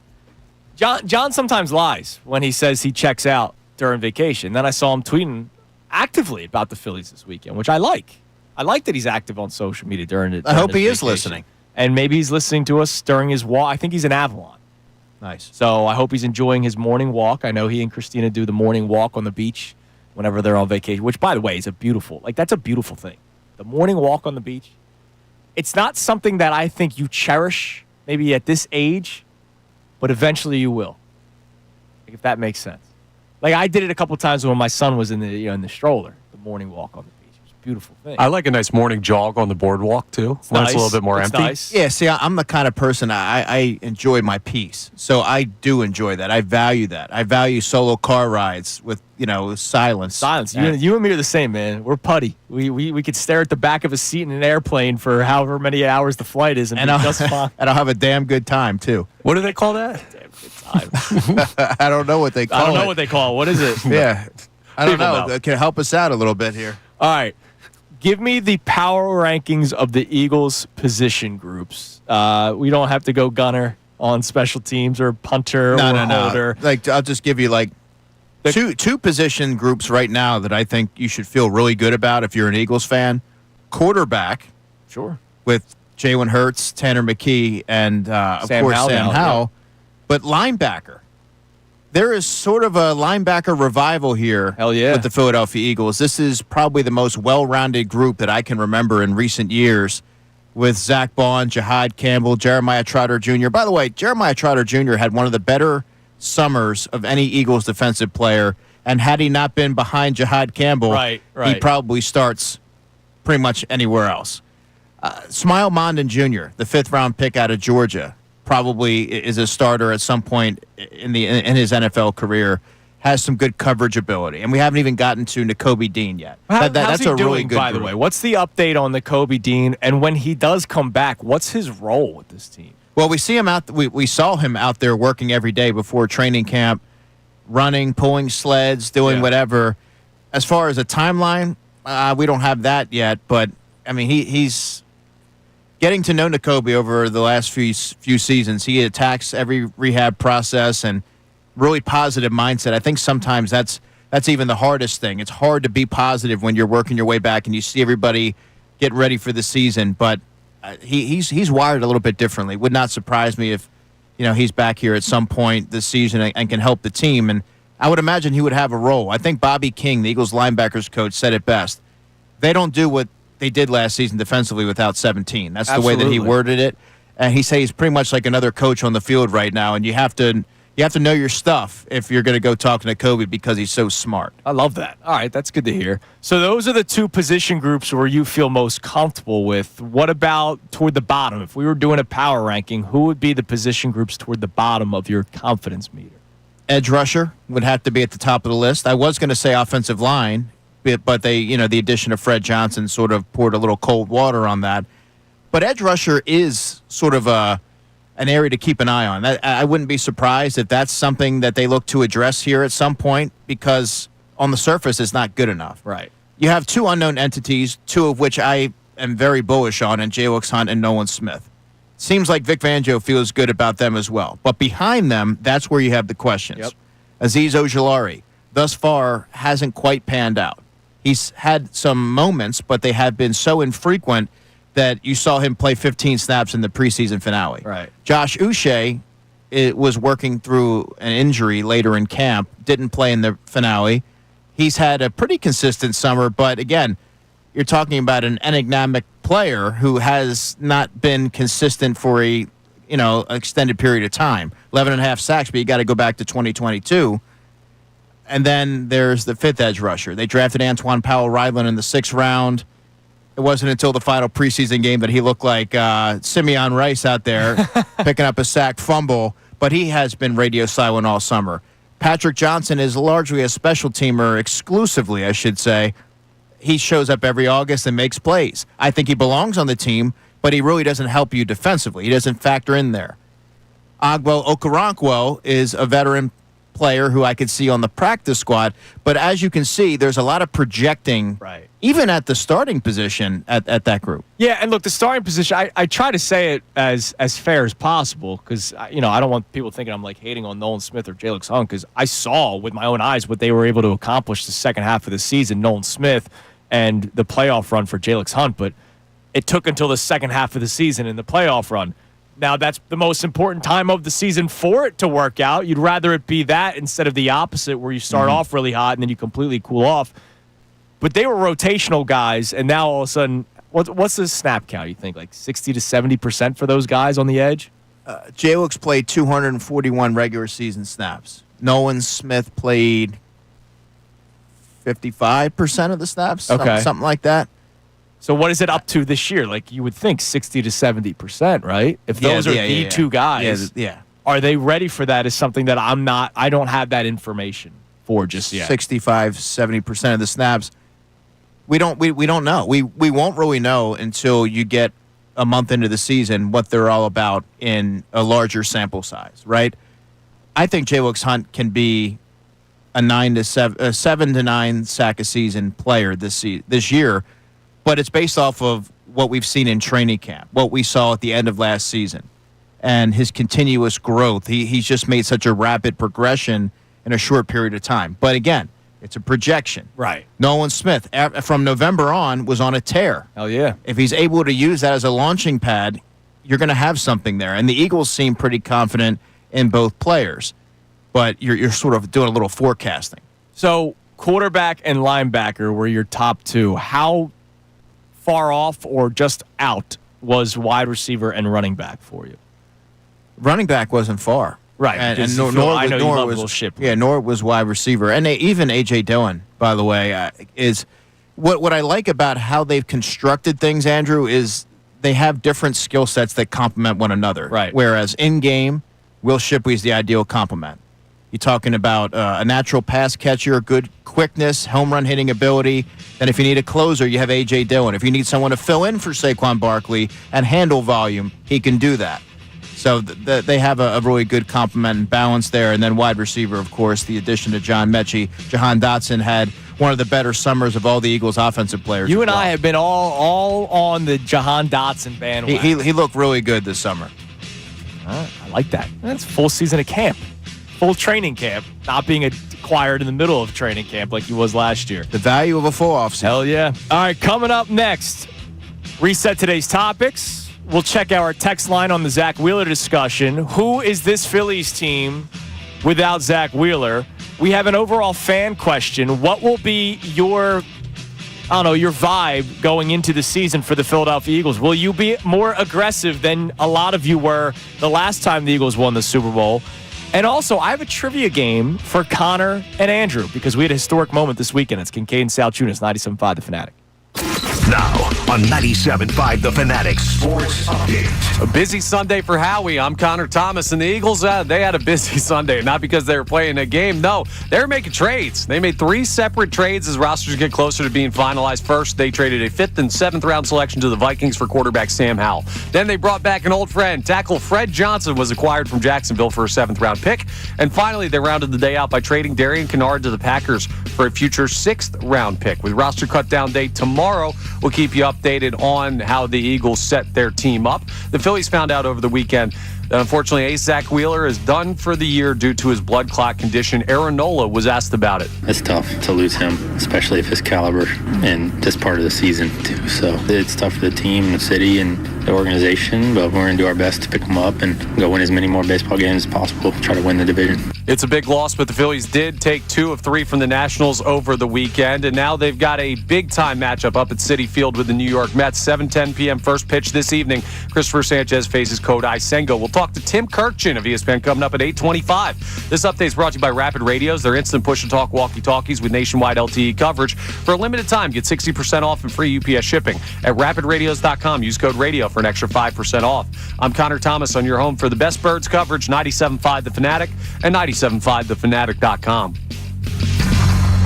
Join the Fanatic for the inaugural live broadcast of Unfiltered.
It is 7:54 here on Kincade Salciunas, 97.5 The Fanatic. Coming up at 8:25, Andrew, our man Tim Kurkjian is going to be joining the show from ESPN to talk about the fighting Phils, who took 2 of 3 over the Nationals over the weekend. And our question today at 610-632-0975, who is this Phillies team without Zach Wheeler? Now that we know that Zach Wheeler is officially done for the rest of the season, throughout the postseason, you know Zach Wheeler will not be in the rotation. Most of you are finding out that Jose Alvarado will not be eligible for the postseason, because I'm realizing a lot of people did not realize that last week. Now that we know that Zach Wheeler will not be pitching for the Phillies this postseason, who is this Phillies team? Is this a team that you still think can mash and bash their way to a World Series and hopefully winning a World Series? Is this a team that you feel comfortable with Zach Wheeler being out? I saw our own John Kincade, who's on vacation this week, post something for the station's Instagram account about the moment Carson Wentz got hurt and what everybody's reaction was. Is it to the same of that? Like, I will say this.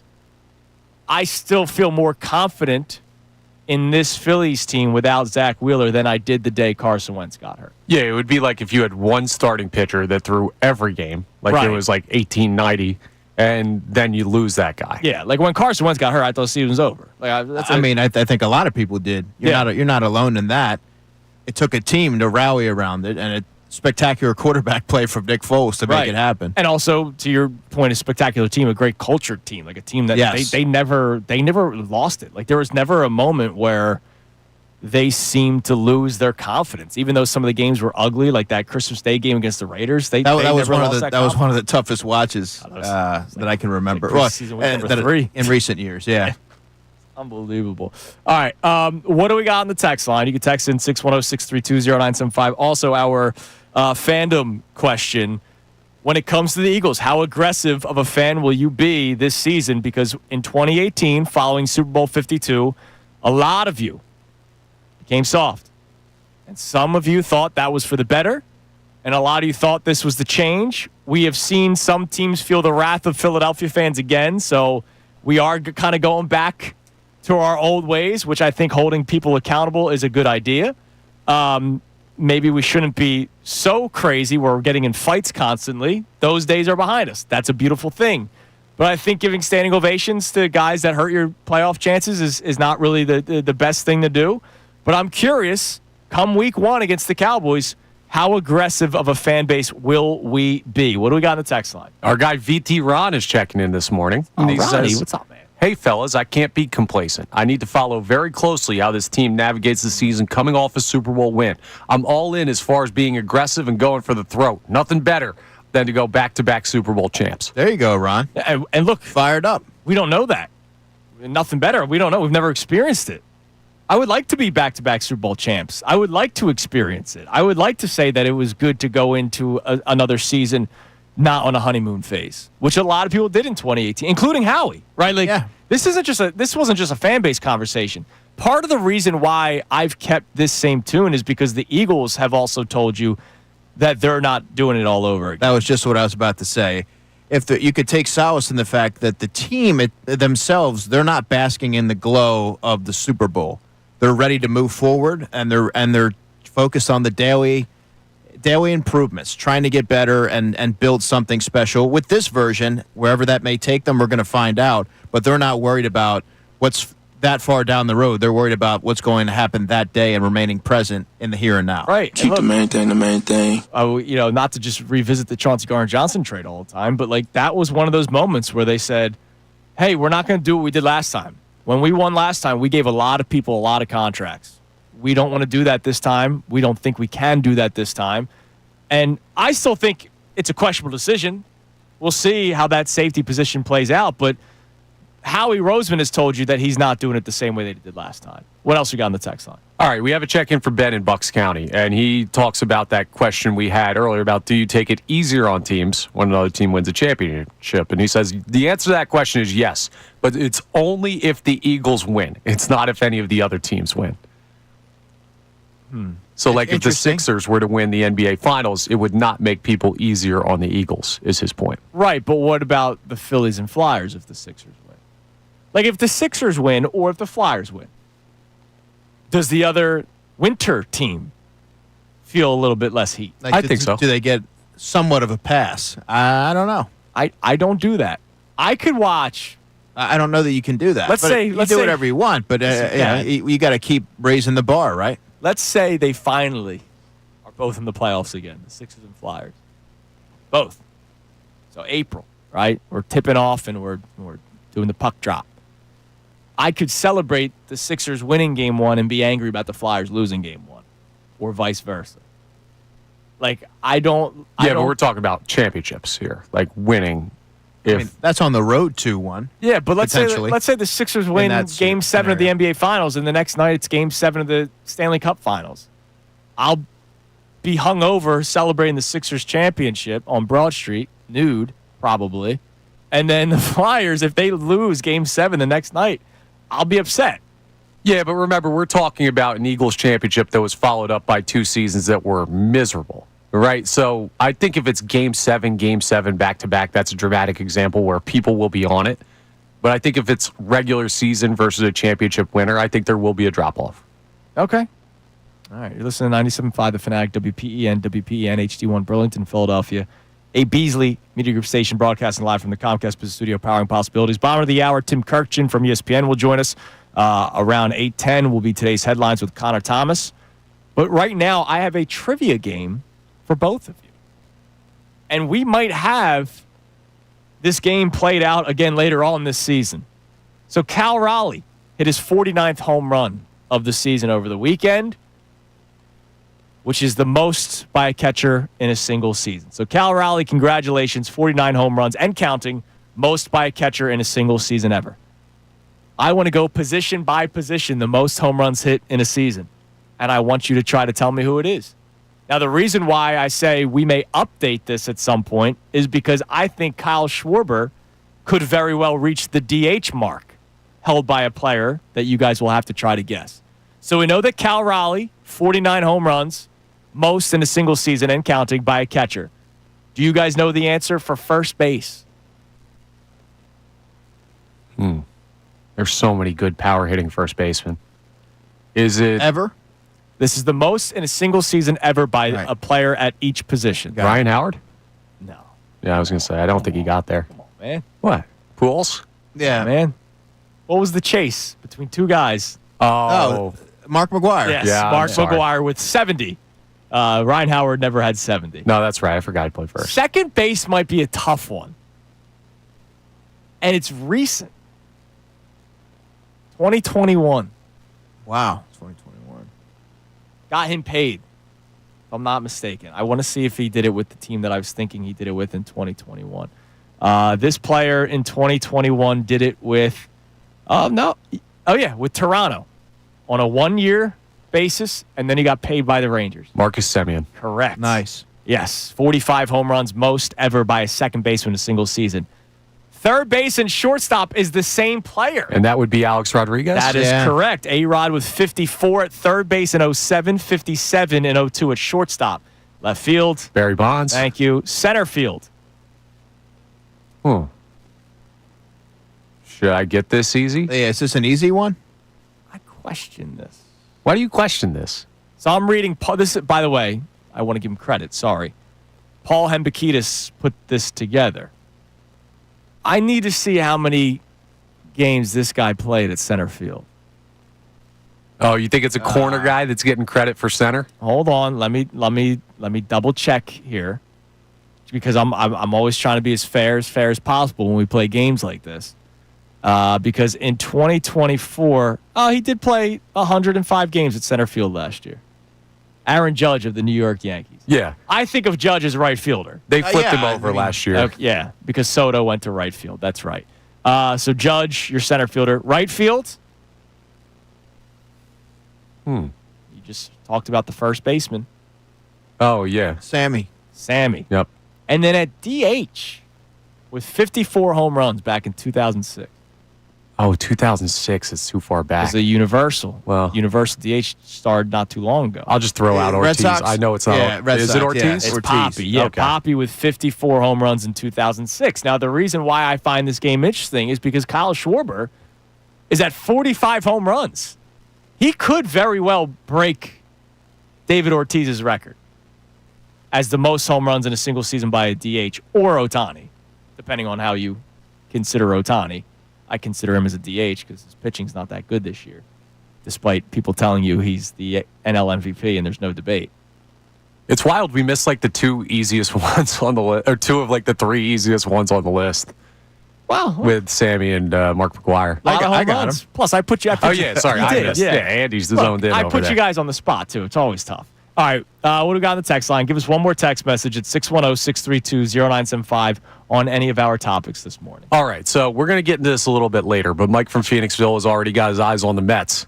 And he says, I don't have data to support this, but it feels like anytime the Phillies go against starting pitchers or relievers you've never heard of or one that is subpar, they get shut down, which is why I worry about this Mets series. Yeah, look, that's a fan way of looking at things, and sometimes it's true. Now, there is reason behind it. Like, the guy that's making his debut, there's no book on them, right? So, like, it's not just a Phillies thing. It's a baseball thing in general. Like, look, Mick Abel dazzled against Paul Skeens. Now, the Pirates stink, but there was also no book on Mick Abel, and then look at what happened the next couple of starts. It wasn't as good for Mick Abel. So that happens in baseball. The Mets do have a young kid going in this series. That'll be interesting to see how the Phillies go up against him because he looked really good in his Major League debut. So we will break down this series as the show goes on. 9:25, we will do like the full breakdown. We look at the probables. We try to figure out who's playing. Playoff-like feel this week. It's a big series, and it starts tonight. You have a chance to put a nail in the coffin of the NL East. Don't give them life, please.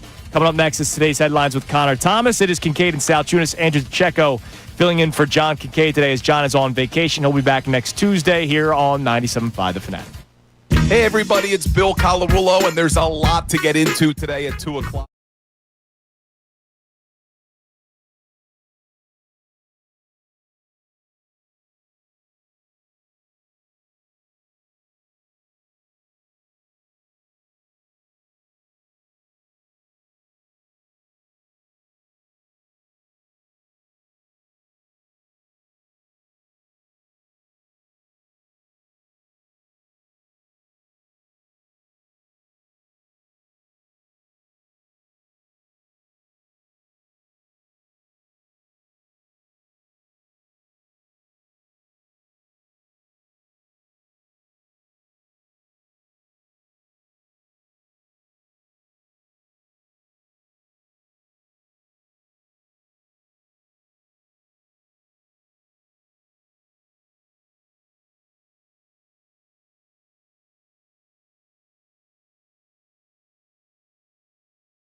Kincade. The 60-year-old teenager. Andrew Salciunas. The 30-year-old senior citizen. Kincade Salciunas. 97.5 The Fanatic and 97.5thefanatic.com. Championship Monday here on Kincade Salciunas, 97.5 The Fanatic. Andrew DeCecco in for Johnny the K. Tim Kurkjian from ESPN will be joining us coming up at 8:25. But it is time now for today's headlines with Connor Thomas. Today's headlines with the Connor Thomas. It's brought to us by the Lundy Law. For over 70 years, Lundy Law has been fighting for injured people. If you need them, remember the name Lundy Law. Your injury lawyers. Visit LundyLaw.com.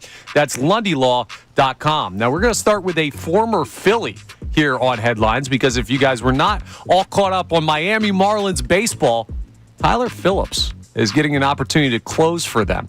And he is just already fully ingrained in the psycho reliever mentality, because his walkout was captured from the bullpen. And he started it by slapping himself in the face multiple times, which I always think is eyewash, but hey, get ready how you want to get ready. And then he gave a great post-game interview. This is not sped up. There is nothing cut out of this. This is the shortness of the answers that he was given. Tyler, you threw 32 pitches yesterday. When did you know you were going in tonight? When they called down. And you were ready to go? Yeah, I'm ready. They called down, I'm pissed off, I'm ready to go. Why do you get so pissed off? I don't like hitters. How did you get through that 9? Throw the ball over the plate. How long does it take you to cool down after a win? I never cool down. Just ultimate eyewash out of our guy Tyler Phillips. Jersey guy. Andrew, you're rolling your eyes. Your thoughts? Yeah, I was rolling my eyes. Because the macho man mentality, sometimes I roll my eyes at and I laugh at it. It's Jojo Romero slamming Red Bull cans on his forearm before giving up 3 home runs in an outing. Now, to Tyler Phillips' credit, he's pitching fairly well in his role with the Miami Marlins, and that's cool. Jersey guy, yippee, let's go. But it's a facade. Yeah, It's a facade. you know who this is. He's one step below Mac Hollins right now. I hate everything about Mac Hollins. The whole, I don't wear shoes. Shoes are just they're a prisoner of my feet. My feet are prisoners of shoes. And now he's wearing the dangling shirts. Like he's one of these guys where I just go, all right, Mac Hollins, we get it. Like, you're trying to be different. Well, that's because you and I aren't attention seekers. Yeah, no. So Tyler Phillips. So we don't necessarily. I just don't get it. You want to smack yourself in the face because you hate hitters? Hey, more power to you. I'm just not going to become a fan just because he does that. Like people did that with Jojo Romero. Oh, he's really good because he smashes Red Bull cans on his forearm. No, how does he pitch? Or J.D. Hammer is really good because he wears big glasses and has long hair. You know, that stuff. Eric Gagne back in the day. Right. I did love J.D. Hammer. Like, that stuff, because you fall in love with these ridiculous things. Like, I don't fall in love with players because of their actions and what they do. I fall in love with their results. Are they good? Are they bad? Period. Yeah, I also fall in love with basically everybody. So that is what it is. All right, we got a championship trio here, so some short reactions from you guys. First and foremost, we've got the final of the Little League World Series. Chinese Taipei, the champions. They went on an incredible run. Andrew, were you tuned in on that? Yes, that was the team I told you about when the tournament first started. Keep an eye on them. Kid was throwing like 94. There was a kid that was throwing, I think it was 72 miles per hour, which they do this is what it really looks like because they're only pitching from 40 feet. It was 104 miles per hour. And I was like, I think like 82. Wow. I was like, nobody's beating this team. Like, how do you hit that? You can't. You don't. And so, yeah, they were dominant. So congrats to them. Tommy Fleetwood wins the Tour Championship in golf after never having a PGA Tour win before. This would be like a Super Bowl team that went 0-17 and just somehow gets to play in the Super Bowl and wins. He'd never won once. He wins $10 million yesterday. That's impressive. That's a nice chunk of change to just wake up to when that hits the bank account. Not bad. So he finally breaks through. And then in the U.S. Open, we had a wild situation where there was a little bit of a distraction. Take a listen. Wait, please. Not now. Get off the court, please. Looks like a photographer had just come onto the court. Ladies and gentlemen, because of the delay caused by an outside interference. Getting the first serve, and now Medvedev's going to have a word. So Daniil Medvedev was facing his opponent and was down to match point. And the guy had already faulted, so he was on his final serve that he was allowed. And a cameraman runs alongside the court. They stopped it, gave him back his first serve, and just basically said, do-over. Do-over, Could you imagine if that happened in Philadelphia sports? Yeah, it's not going to fly. Yeah, we'd lose our minds. I don't get that rule. I really don't. Like, the cameraman did not impact the first serve. So why do you get to start over? No clue. Like, that makes no sense to me. Flawed. Like, imagine if there's 2 outs in the bottom of the 9th inning, and there's a streaker on the field, and it pauses the game, and they go, you know what? Because of this delay, we'll take away one of the outs. So now there's only 1 out in the inning. Like, that's why? Yeah, Medvedev felt the same way, and he yelled at the rules official a lot. Didn't he end up losing? He did end up losing. Yeah, he won that actual set. But, okay. Yeah, but he did end up losing the match there in the U.S. Open. All right, we'll round out with our replay of what we were talking about to start the show. Who is this Phillies team now that we know that Zach Wheeler is officially out for the remainder of the season? So they're a team now that I think has to exist largely on their offense over their starting pitching, which is not what we were expecting this year. For basically 3/4 of this year, it's been this rotation will carry this team. And now the identity is flip-flopped. But the one good thing for the Phillies that I'll go back to is in previous iterations of this team, the lineup was expected to be the strength or one of the strengths, right? We have been in a situation with these Phillies hitters in this lineup largely where we've said, okay, they're going to have to slug to win. We might just be reverting back. Today's Phillies are the old Phillies. And we know the pitfalls of that, but I think that's where we're at. Yeah, but it's unfortunate the old Phillies had Zach Wheeler. Yeah, I know. They don't have Zach Wheeler. Well, kind of do. Christopher Sanchez is kind of Zach Wheeler. Yeah, but look at the numbers he's put up this year. But the old Phillies, it was Zach Wheeler, and then Aaron Nola was still sometimes pitch. Well, in the playoffs, that was when Nola was serviceable. Right. The Ranger has been awesome in the playoffs. Well. Not great in the regular season. So make Ranger Nola, make Sanchez Wheeler, make Luzardo Sanchez, and make Nola somebody, and we roll. Losing, you could try to spin it any way you want. I'm trying. There is no positive spin to losing Zach Wheeler, because what would be better is having Wheeler and Sanchez. But unfortunately, you don't have that to be the case. Another player that I was just thinking of, by the way, good job, Con, of players that people like fell in love with because of the way they looked.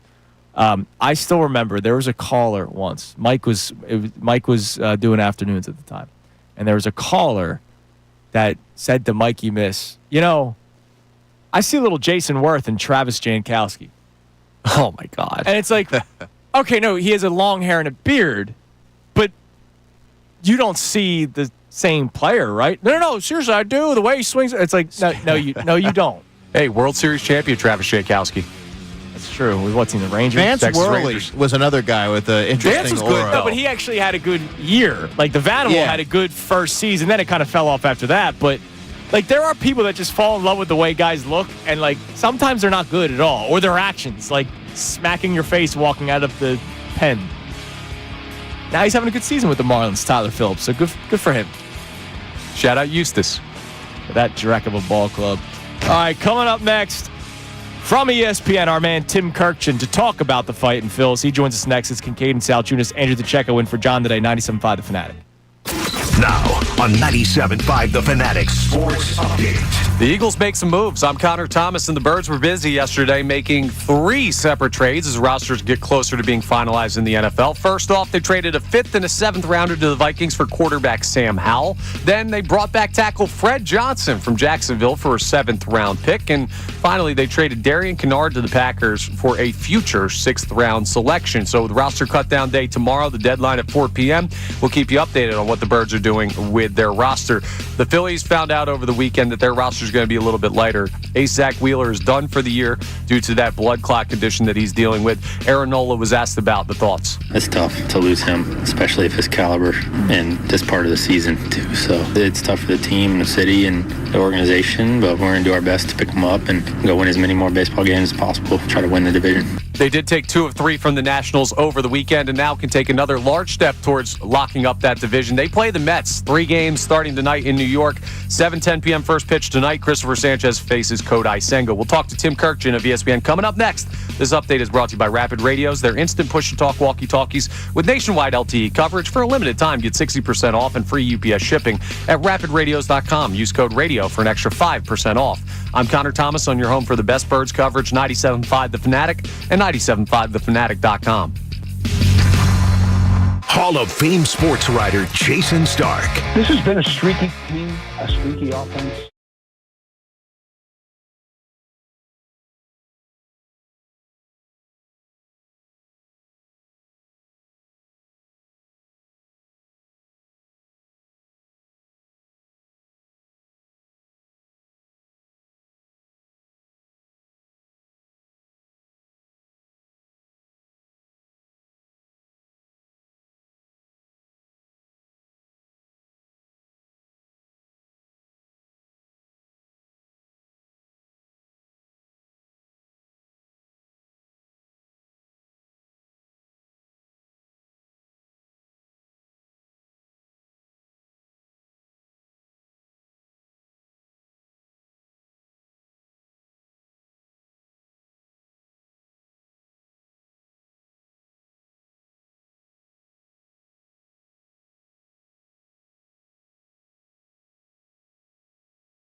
8:24 here on Kincade Salciunas, 97.5 The Fanatic. Johnny the K on vacation for the week. Andrew the Checo is in for him today.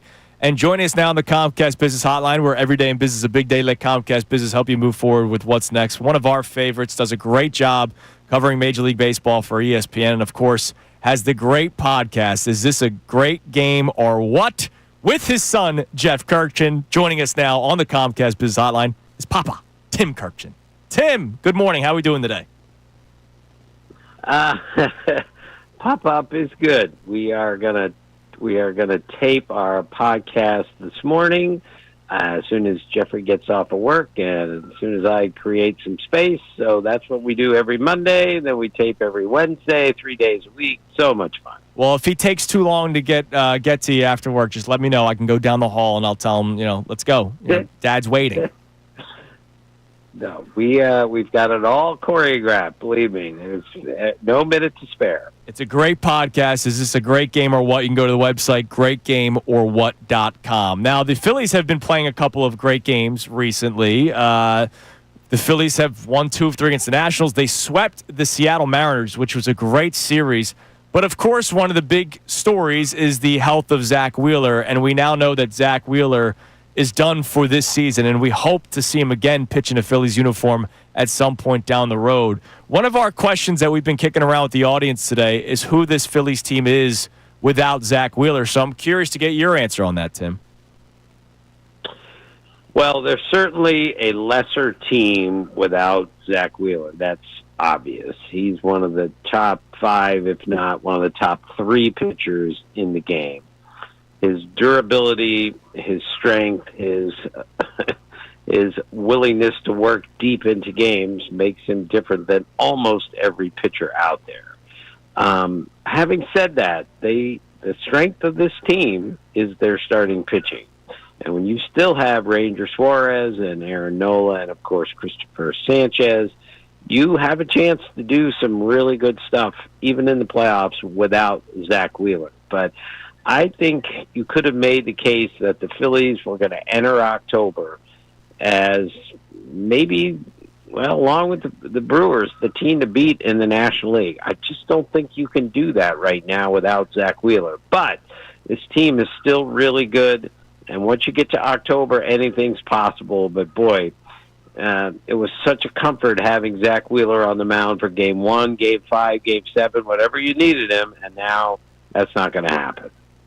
Tim, you highlighted the starting pitching, but in the absence of Zach Wheeler, have you seen enough of late of Jesus Luzardo and Ranger Suarez to suggest that they can kind of fuel that rotation moving forward? Yeah, I have, and I think both of them are good enough to start a playoff game and win a playoff game, which is what you need to have. You need to have 2, 3, 4, maybe even more guys in the rotation that you could look at and say, this guy can go out on an enemy mound and win a playoff game. I think Jesus Luzardo is good enough to do that. I'm sure Ranger Suarez is good enough to do that. So I still like where the Phillies are, but you win a lot of times in the postseason with an ace, with a 1 and 2 starter. Granted, the Phillies have 2 of them this year with Wheeler and Christopher Sanchez, but now they're only down to 1. Anytime you can go into a playoff series knowing we have 2 pitchers who can go out there and pitch shutout tonight, that's a great spot to be in. Now they're only down to 1 maybe, but I see other guys on the team that can win a playoff game on the road for the Phillies. Tim, do you think any team, I want to say forget the Phillies for a second, but do you think any team could win a World Series platooning as much as this Phillies team is? We have the platoon at second base with Bryson Stott and Edmundo Sosa, but then we have like musical chairs in the outfield where it seems like it changes every single night. Do you think they should try to solidify an outfield rotation come September, or do you think this is what they will continue to do, and will it work? I think Tim just dropped off, Connor. So we'll try to get Tim Kurkjian back because I'm really interested to get his answer on that question because I know we talked about this earlier in the show. It has worked in the past where you platoon multiple positions. World Series teams have done it. But it's when the platoon options you feel comfortable with. I don't necessarily feel comfortable with all of the platoon options. Like, I know he's been playing good baseball of late, and I will give him all the credit in the world. But, like, I'm not ready to sit here and say Max Kepler is, like, an answer for me. No, I mean, you're being a realist. Right. You're being a realist. So that's why I'm kind of curious. All right, we got Tim back. So Tim joins us here on the Comcast Business Hotline. Tim, I was asking you about the platoon in Philadelphia. Second base, we know it's Edmundo Sosa and Bryson Stott, but the outfield, it's like musical chairs. Do you believe they should try to solidify an outfield rotation come September, come the final weeks before the playoffs start, or do you think you could go into the playoffs with this idea? All right, fellas, I just lost you again there, so I'm going to attempt to. Can you hear me? Yes, we got you, Tim. Sorry, I completely missed the question. Sorry, there's something wrong with my phone. Just repeat it quickly. That's okay. I'll ask it one more time. Do you think this team can win with the platoons in the outfield that they have when they've been doing like a musical chairs, or do you think they should try to solidify an outfield at some point in September? I think they should platoon because I'm just not sure they have three everyday outfielders who can do it against right-handed and left-handed pitching. But the good thing about the Phillies is they have thunder at positions that maybe others don't. In other words, they have a shortstop who's hit 300, which is a very helpful thing. If Alec Bohm is back now, and if he starts to swing like he did at least at points last year, that's a huge bonus. You still got Schwarber and Harper. You still got the catcher who can hit. I still like where they are offensively, even with platoons in the outfield. You guys know this now. Baseball is a platoon sport for certain teams. Not every team is playing the same 9 guys every night. In fact, very few teams are. So is it an ideal situation? No, it's not. But can they score enough runs with platoon outfielders? I think they can. Do you believe in the little bit of a surge that we've seen from players who haven't necessarily performed to standard this year, like Max Kepler or Bryson Stott? Yeah, Bryson Stott impressed me so much a couple years ago as a rookie, and he just got so many big hits, 2-strike hits, everything. And even though he hasn't been the same player this year, there's something different about that guy, something good different about that guy, that when the lights get the brightest, he seems to be at his best. Max Kepler, not so sure about, given he's played somewhere other than Philadelphia, still trying to fit in here. Got a couple big hits the other day, which was good to see for him and for the Phillies. But I think Bryson Stott's got way more in him than we've seen to this point, and I would expect him to be more productive, and he's going to have to be more productive if they're going to get to where they want to go, and that is back to the World Series, because you're going to have to get through the Padres, you're going to have to get through the Dodgers, and most important, you're going to have to get through the Brewers at this point, because that team is really, really good. Tim, if you lose a guy like Zach Wheeler, you could say, well, now it's time to rely on the bullpen. My question for you is, how much can they rely on this bullpen? Duran, obviously, is locked down for the 9th inning. My question really is innings 6, 7, and 8. Your thoughts on the depth of this Phillies bullpen? I think it's enough. And when you have that big-time closer who is durable and can work a lot, Duran can, that's a real bonus. When you have starting pitchers who, in theory, can give you 6 most nights out, that's really helpful, too, which means you really only have to have 7 and 8 covered, and I think they have enough in 7 and 8 to get covered. It's not the best bullpen I've seen, missing Jeff Hoffman from last year. He was a really critical piece. I'm not sure they have a fill-in for him, but yes, I think they have enough depth in their bullpen to get the ball from the starters to the closer. Check out the podcast. Is this a great game or what?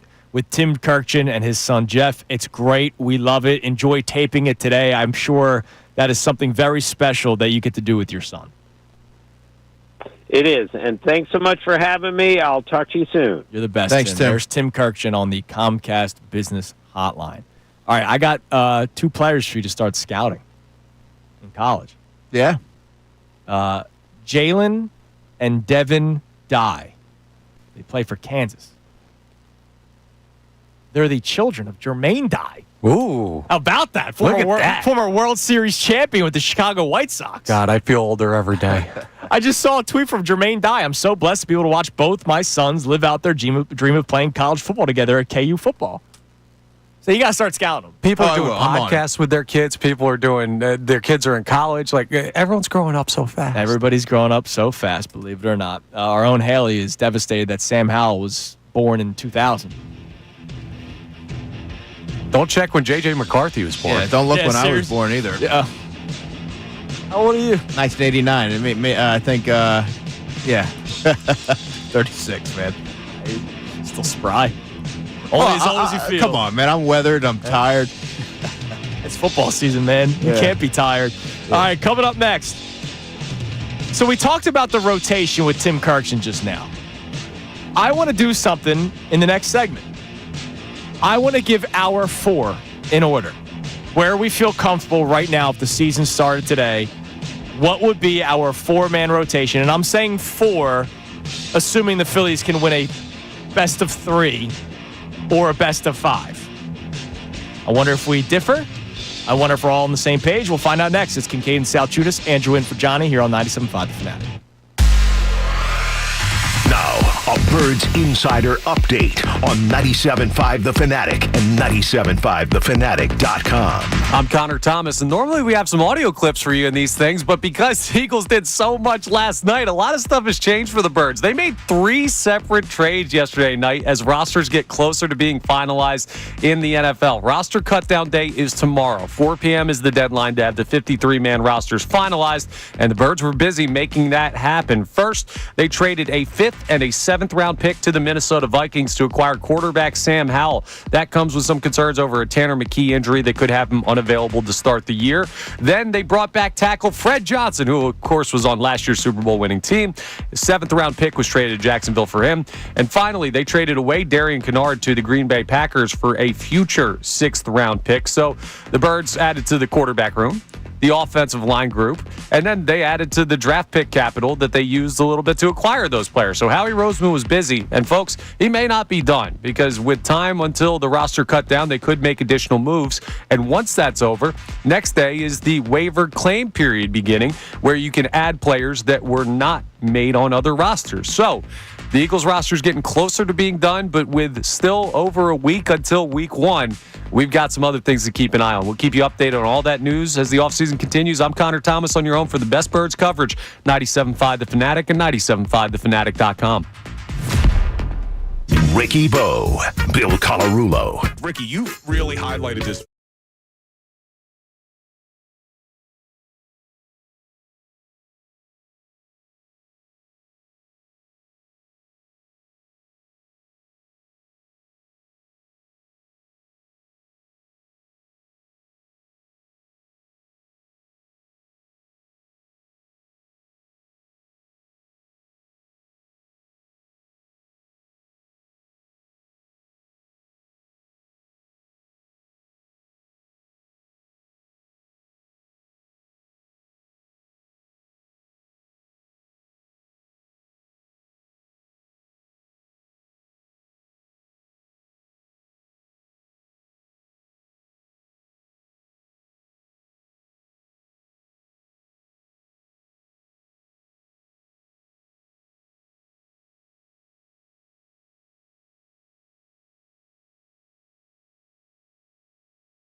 Judas 97.5, the Fanatic. Andrew DeCecco in for Johnny the K today. We just had Tim Kurkjian on. You can hear that again on 97.5thefanatic.com once it gets posted, as well as our YouTube page. Shout out YouTube, as always, for being a part of the ride today. We appreciate you all.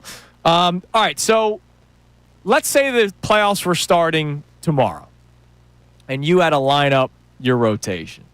And we are lining up 1 through 4. We are not lining up 1 through 3 and then getting creative down the road. Just to make it simple, I want to know where you would go when it comes to the rotation. I imagine we're all on the same page that Christopher Sanchez is your game 1 starter. Is that correct? Yep. All right. Then it gets interesting. Like, immediately it gets interesting. Aaron Nola has been back for 2 starts. He was always your normal game 2 starter. His first start back was absolutely atrocious. His second start back was better. Still gave up the long ball a couple of times. By the way, I think 3rd most in Phillies franchise history, home runs allowed. I can't tell you today, again, we're doing this exercise on August 25th, that Aaron Nola's my game 2 starter. No, that would be Ranger Suarez for me. I agree with you because I feel comfortable, even though he had a really rough stretch. I'm not necessarily basing it off of the last 2 starts. I'm just basing it off of the cool, calm, collected nature that Ranger Suarez is. And the body of work, and we've seen him perform in the postseason. I just think that there's a steadying presence when he's on the mound that I would feel comfortable if I'm the Phillies trotting him out there and putting him second. Which is why he's not my game 2 starter. Why? You want him on the road? I do. I'm going Luzardo game 2. All right. Okay. All right. Let's do another thing. We don't know where they're playing, when and where. Well, we know they're probably going to be the home because team, then there's right? all these different caveats. You know what I mean? Because here's the thing. Plus, I also said 4 starters, which means 7-game series. So that would, who knows where they're at in the NLCS. But if they get the 2 seed and they are the 2nd highest division winner, then they will be the home team in that series that they play. All right, fine. So your answer is, depending on where they play, is when Ranger Suarez will pitch. Either way, they're going to be the team that hosts, right? Because if they're the 3 seed, then they're going to host the wild card series. So either way, we know that they're going to host, unless something collapses down the stretch. Well, isn't all 3 games the higher seed? Yeah, that's correct. So then it wouldn't matter when Suarez is. Yes, it does. Because if there's a deciding game 3? If it's a game 3, I want Ranger out there and not Luzardo. Luzardo's a guy this year who has had his bad performances because of outside influence. People picking up pitches, him feeling like guys are picking stuff up off second base. Ranger could pitch on the moon. It doesn't matter. He will be the same guy. I don't have that same confidence in Luzardo. Interesting. Now, there is also a belief that you should keep Ranger Suarez in the bullpen because of his, sort of Swiss Army knife. I don't think they can afford that luxury. When Zach Wheeler was still around, maybe. But to your point, I don't know if you can do that now. And if that's the case, then Suarez is in your rotation. Now, one other question is, are you going 3 straight left-handed pitchers? Or do you try to break it up where it's Christopher Sanchez, Ranger Suarez, and then you throw in whoever the righty is in game 3, and that would be between Aaron Nola and Taijuan Walker? Yeah, that's bad. I don't know yet what order I want to do. I think we just can all agree that Sanchez is game 1. I'm with you where Ranger Suarez is game 2. I get where you're coming from, Connor. I'd rather try to be up 2-0 than worry about what if we lose. I got you. I totally understand that. But the thing with the Ranger going to the bullpen potentially, and you can't do that, Walker's better suited for that anyway. He's done it this year. He's had success with it. So Walker goes to the pen, and Nola gets game 4 from it. I would feel better putting Taijuan Walker at 4. On August 25th, right now, it's Taijuan Walker. Now, come the next 2-3 weeks, like Nola did look better in his second start. So does he continue to get more and more comfortable back in the major leagues? And that could change the conversation. Maybe. I need to see more from this version of Aaron Nola. Right. Absolutely. Yeah. But the brain is very important, right? And being in that spot for this team. Taijuan Walker has not made a postseason start for the Philadelphia Phillies. Nola has had bad years where he's looked good in the postseason. Rangers had a bad regular season last year, at least the second half, and looked really good against the Mets. Well, really good. He got the job done against the Mets, even though they lost that final game. And, I'm just looking at it and saying, okay, I'll go with those guys over Walker, who I'm not sure about. Now, I can also say we've never seen Luzardo pitch in a playoff game for the Phillies. That's true. I'm actually nervous about that because when he has struggled, it's that Connor brought it up. His something's going on. They're noticing he has some tells, right? And what happens if that occurs again on the grandest of stages? That's something that should be concerning. Right. So, Sanchez, we all agree, game 1.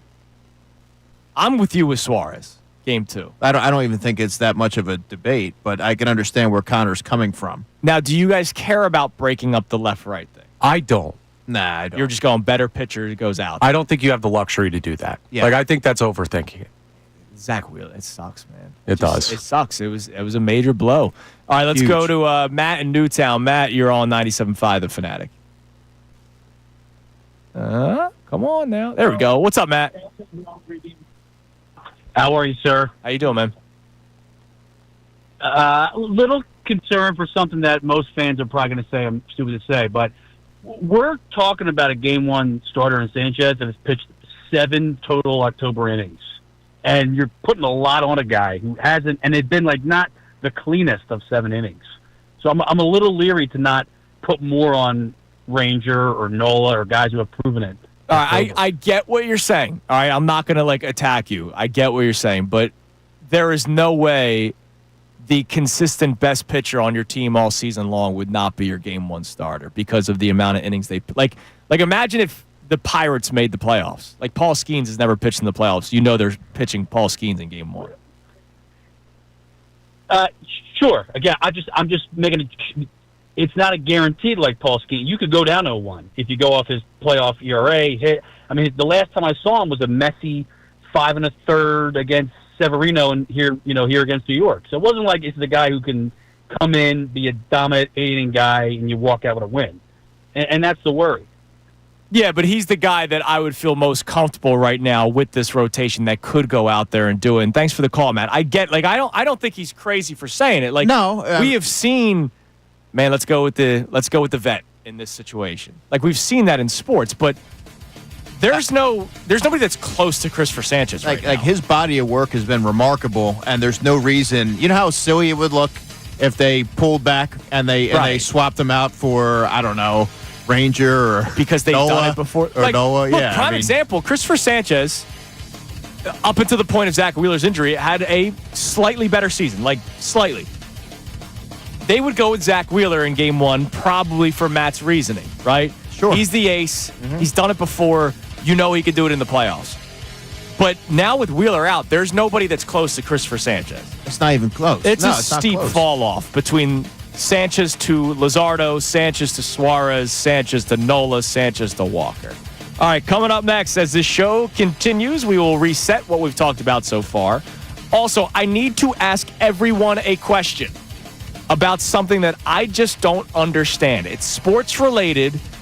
It's a world that many are obsessed with, and one that I'll never find myself in. It's Kincade and Salciunas, 97.5 The Fanatic. Now on 97.5 The Fanatic Sports Update. It's almost cut-down day. I'm Connor Thomas, and NFL rosters are getting closer to being finalized. Tomorrow at 4 p.m., the deadline for the 53-man rosters to be set across the league. And because of that, well, the Birds were busy yesterday. They made 3 separate trades, including acquiring Sam Howell from the Vikings for a 5th and a 7th round pick.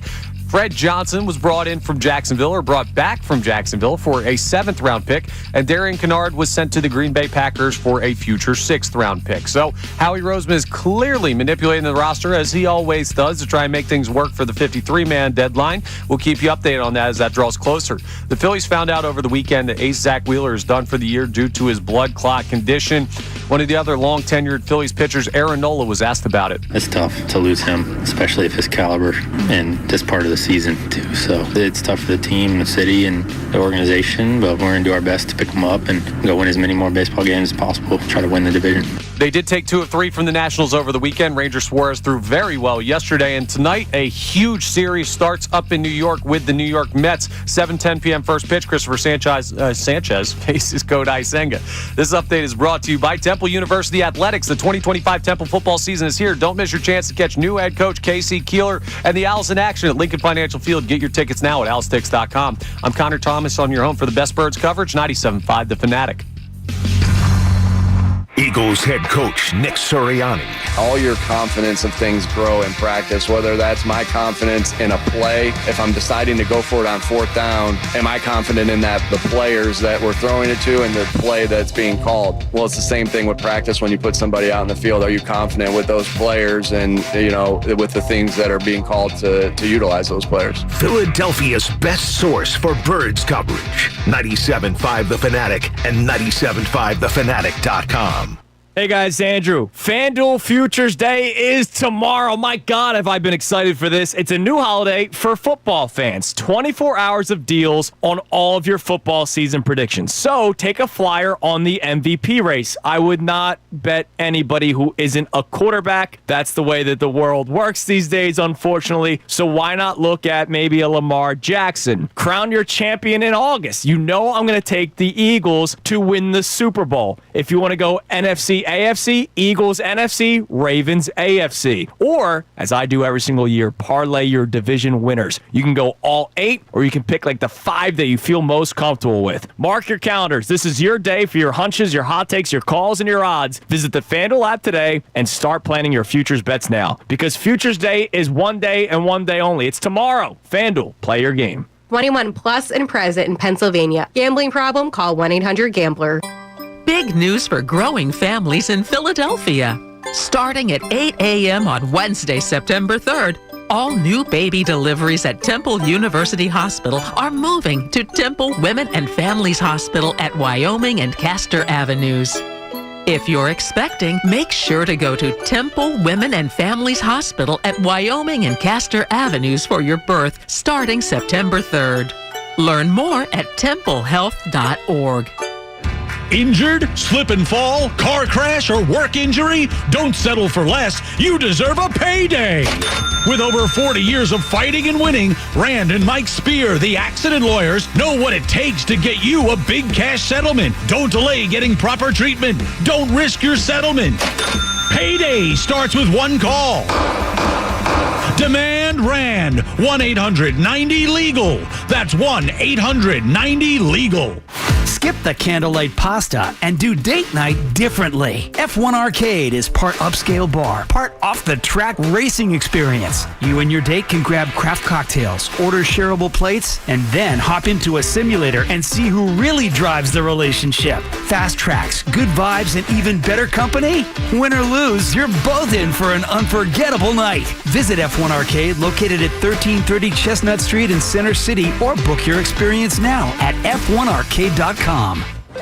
Comcast Business High Five Hotline. I signed my business up for the 5-year price lock guarantee, and I can't stop high-fiving people. That's perfectly natural when you sign up for gig speed internet and advanced security. Locked in at a great rate for 5 years. Really? That's great news. High five, everybody! The Comcast Business 5-year price lock guarantee is back, but only for a limited time. Sign up today. High five! Ends 9/21/25 for new customers with qualifying bundle. Current customer eligibility varies by service and area. Guaranteed rate applies to monthly service charge excluding taxes and fees. Other restrictions apply. This isn't your great-grandpa's sports talk show. This is today's talk show. Kincade and Salciunas. 97.5 The Fanatic and 97.5thefanatic.com. It is 8:55 here on Kincade and Salciunas, 97.5 The Fanatic. Real quick, just to address something on the YouTube chat.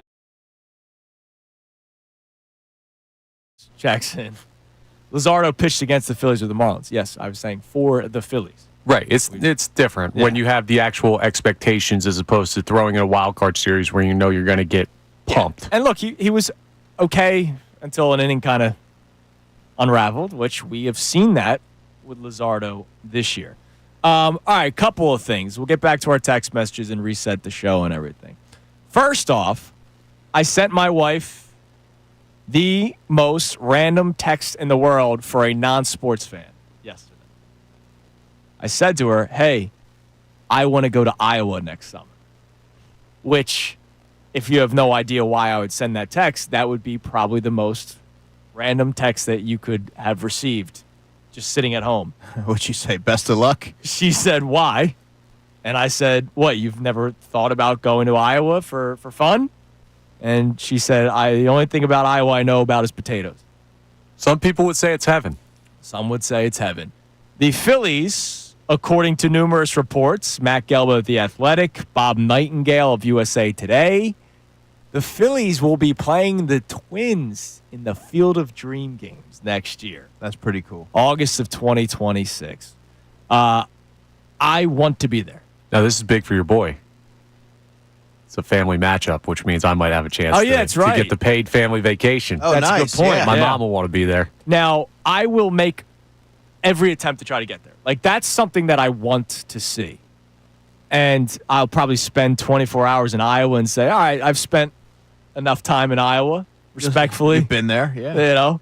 And then, my wife said, well, how about we go to Chicago afterwards? I was like, that's a good idea. Do the 2 different destinations as a vacation or something. But do you have interest in going to something like this? Like, oh, yeah.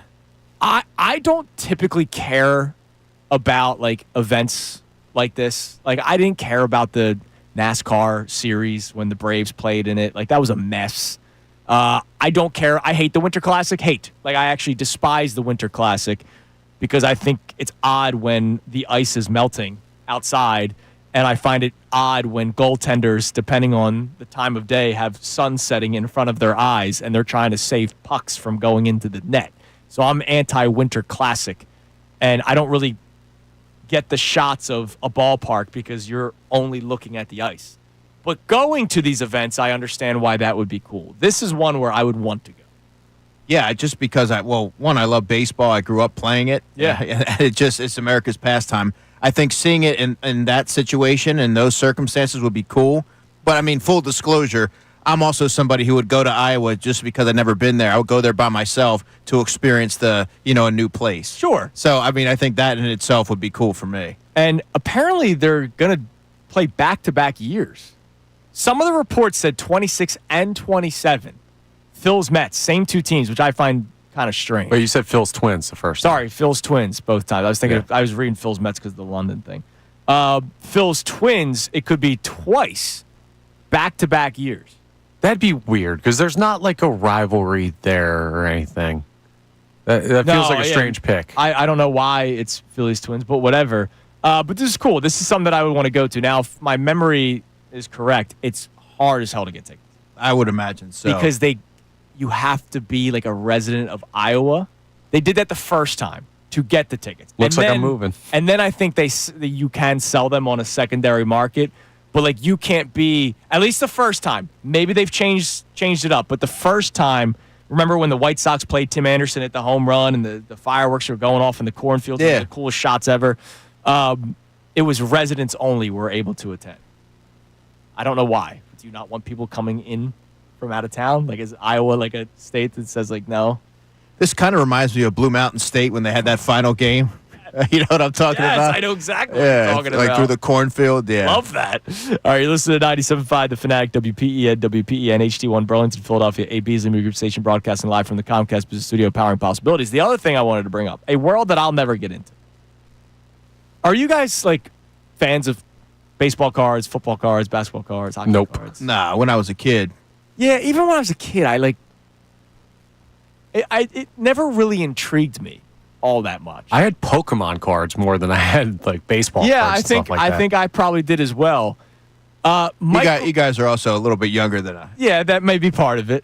Michael Jordan and Kobe Bryant, many, many moons ago in 07-08, did an Upper Deck Exquisite Collection Dual Logo Man autographed patch card.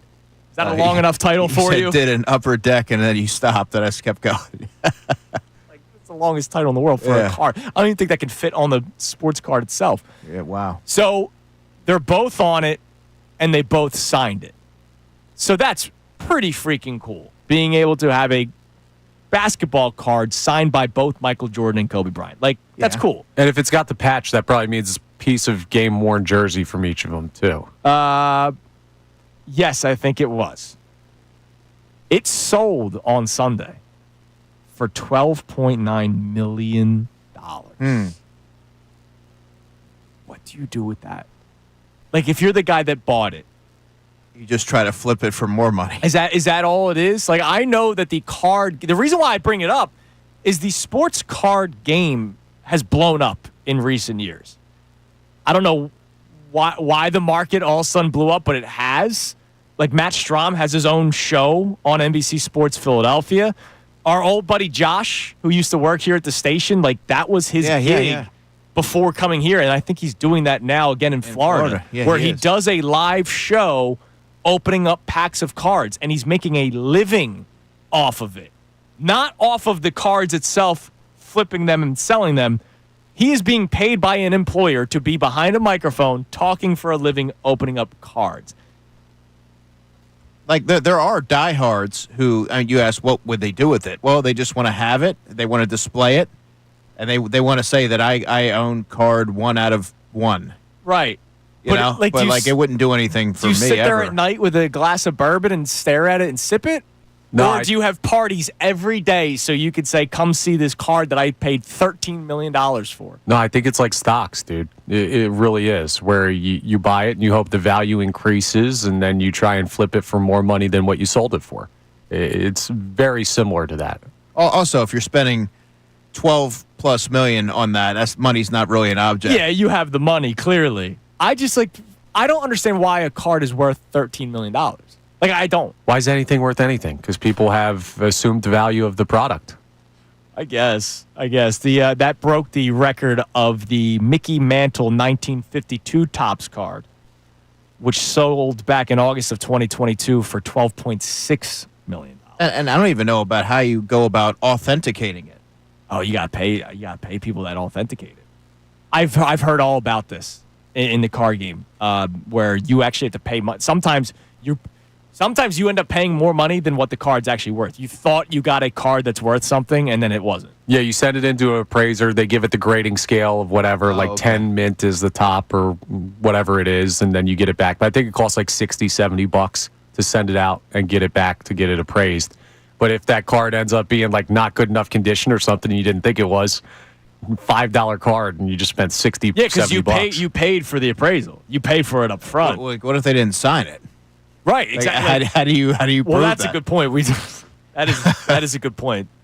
Maybe MJ's like, here, kid, can you sign this for me? But like for the Mickey Mantle one that you were referring to, like, how do you prove it? He really did sign that. Do you have a picture of him signing it? Do you know? You've seen Pawn Stars? They've got the experts. I know a guy who knows I've never cards. seen Pawn Stars. Oh, you haven't? No. That's a fun watch. They don't make them anymore, but back in the day, that was a good, just middle of the day TV show. That's a show that I can tell you I've never watched. I don't watch trash television. I just watch trash sports sometimes. All right, what do we got on the text line? We've been talking about the absence of Zach Wheeler for the remainder of the season. Who are the Phillies without Zach Wheeler?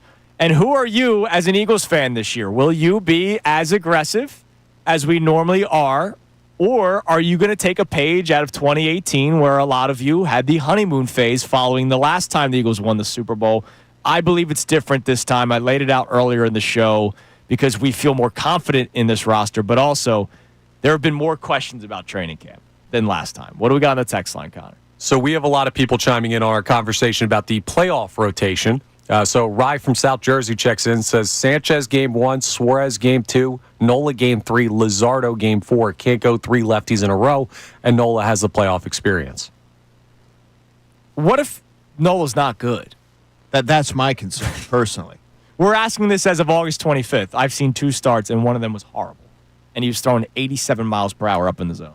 Yeah, I just envision him getting shelled. Not even necessarily shelled, but giving up a critical long ball, which it's not out of the realm of possibility. He has a tendency of doing that. So, yeah, I mean, I wouldn't put him at 3, but I guess I can kind of understand where they're coming from. Yeah, like, look, he's been a guy that's been reliable for this Phillies team in the playoffs, but at what point does ability outweigh resume? It's like our Nick Castellanos conversation. A couple of weeks ago, we were talking about platooning Castellanos and whether or not the Phillies should do it. He had not been playing well enough to deserve to be in the starting lineup every day, but he has the resume to show you that come playoff time, he's been very good for this baseball. I'll tell you, baseball more than any other sport resume outweighs ability because there's just so many data points. Unless you're throwing 87 miles per hour. Yes. I mean, he's throwing it with Jamie Moyer level velocity. Right. Touched 94 last time. No shade to Jamie Moyer. I was a big Jamie Moyer guy. Big Jamie Moyer St. fan. Joe's. Most wins in the 2008 Phillies rotation. That's right. People forget that. People do forget. All right, coming up next. So at 9:25, we will do the deep dive in the upcoming Phillies-Mets series because you could put another nail in the coffin of the Mets' chances to win the NL East. Hell, you could put a nail in the coffin of the Mets missing the playoffs, because that is still a possibility. But in the next segment, I want to look at the National League and how the playoffs are shaping out. We had a big series out west between the Padres and Dodgers this weekend, and an update on those unbeatable Brewers. It's Kincade and Salciunas here on 97.5 The Fanatic. The summer's here, and you know what that means. Engagement season. But remember, don't force it. Don't tell your significant other something so ridiculous they almost feel obligated to engage and prove you wrong. Let it be natural. Let it be intelligent and entertaining. Let it be unfiltered.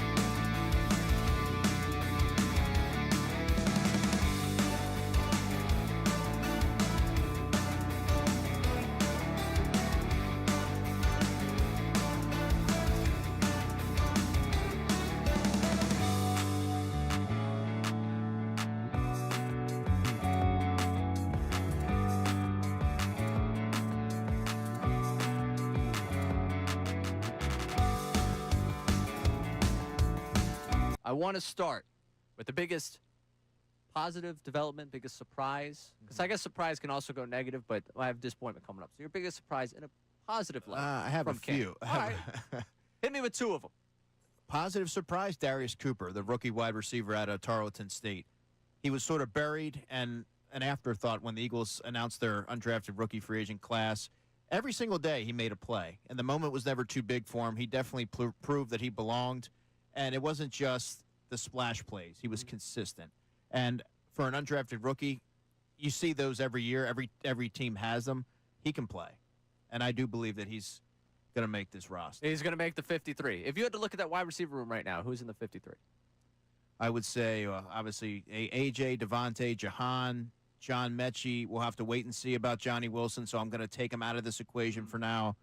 Anais Smith being the punt returner and Darius Cooper. He's just shown too much, and if you already have the mindset that Jahan Dotson won't be an Eagle or potentially won't be an Eagle next year, well, Darius Cooper gives you some cost-effective depth that you can kind of develop this year.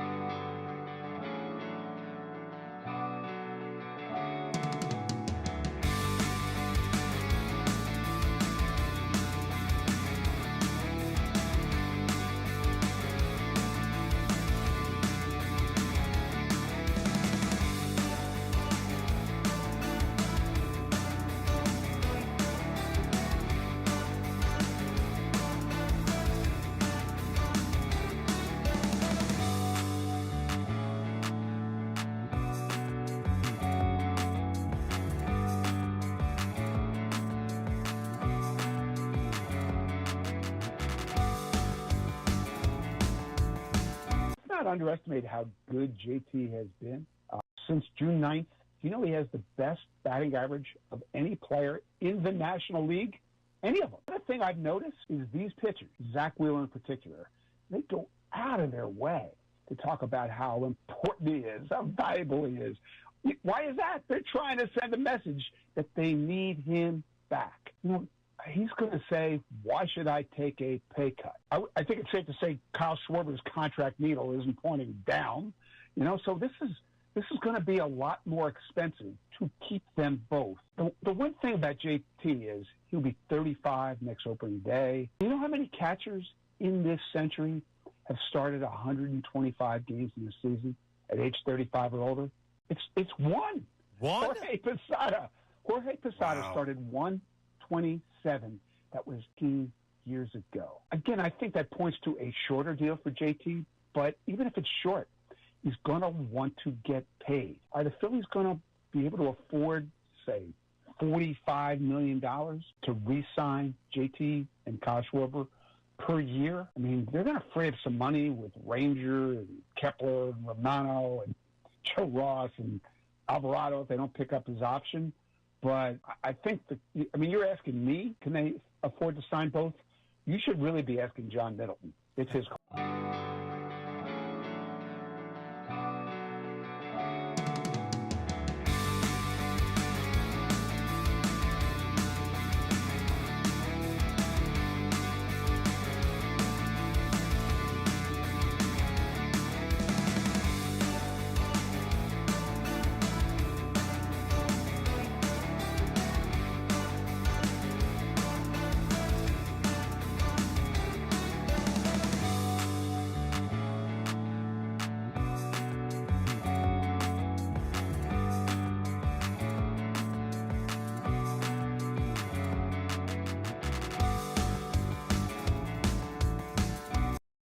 And I told you, the peer pressure ovation. Because not everybody immediately jumped up to give him a standing ovation. No, it looked like, honestly, Game lead over the New York Mets, but don't breathe life back into them. Heaven forbid you drop 2 of 3 or even worse. Now all of a sudden the Mets are back in it. I saw one of our comments on YouTube earlier, and forgive me, I forget who said it, was a while ago, basically saying, hey, Andrew's not wrong. They did just knock you out of the playoffs last year. Like, don't discount them. Right. Don't all of a sudden allow them to come back. Even though 7 games is a sizable lead, I just don't want to get down to 5 by the end of this series. You don't want to give them life. Right. No, not at all. Right, and then when you do that, you give them confidence. Right. Exactly, which you don't want. Now, the Mets are still not locked into the playoffs. They only have a 1.5-game lead over the Cincinnati Reds right now. Mets had a nice series over the weekend with the Braves. Reds a 1.5 games back of the Mets for the final wild card spot. So what I want to do is just kind of look at where the playoffs would be if the season started today. The Brewers would still be your number 1 seed, and the Phillies would be the number 2 seed. So they would have the byes. Now, I just want to point out, because I've caught a lot of heat from people over recent weeks, the Brewers have dropped 6 of their last 10. They are not unbeatable. I've said numerous times that I don't have total fear in them come playoff time. I don't totally buy their rotation. Like Jose Quintana can only do it for so many teams for so many years, right? Like, I think there is a ceiling to the Milwaukee Brewers, and I don't believe that it's getting to the World Series. I don't even believe that it's getting to the NLCS, in my opinion. I think there are teams that are better than them despite their records. But if the season were to end today, Brewers, Phillies get the bye.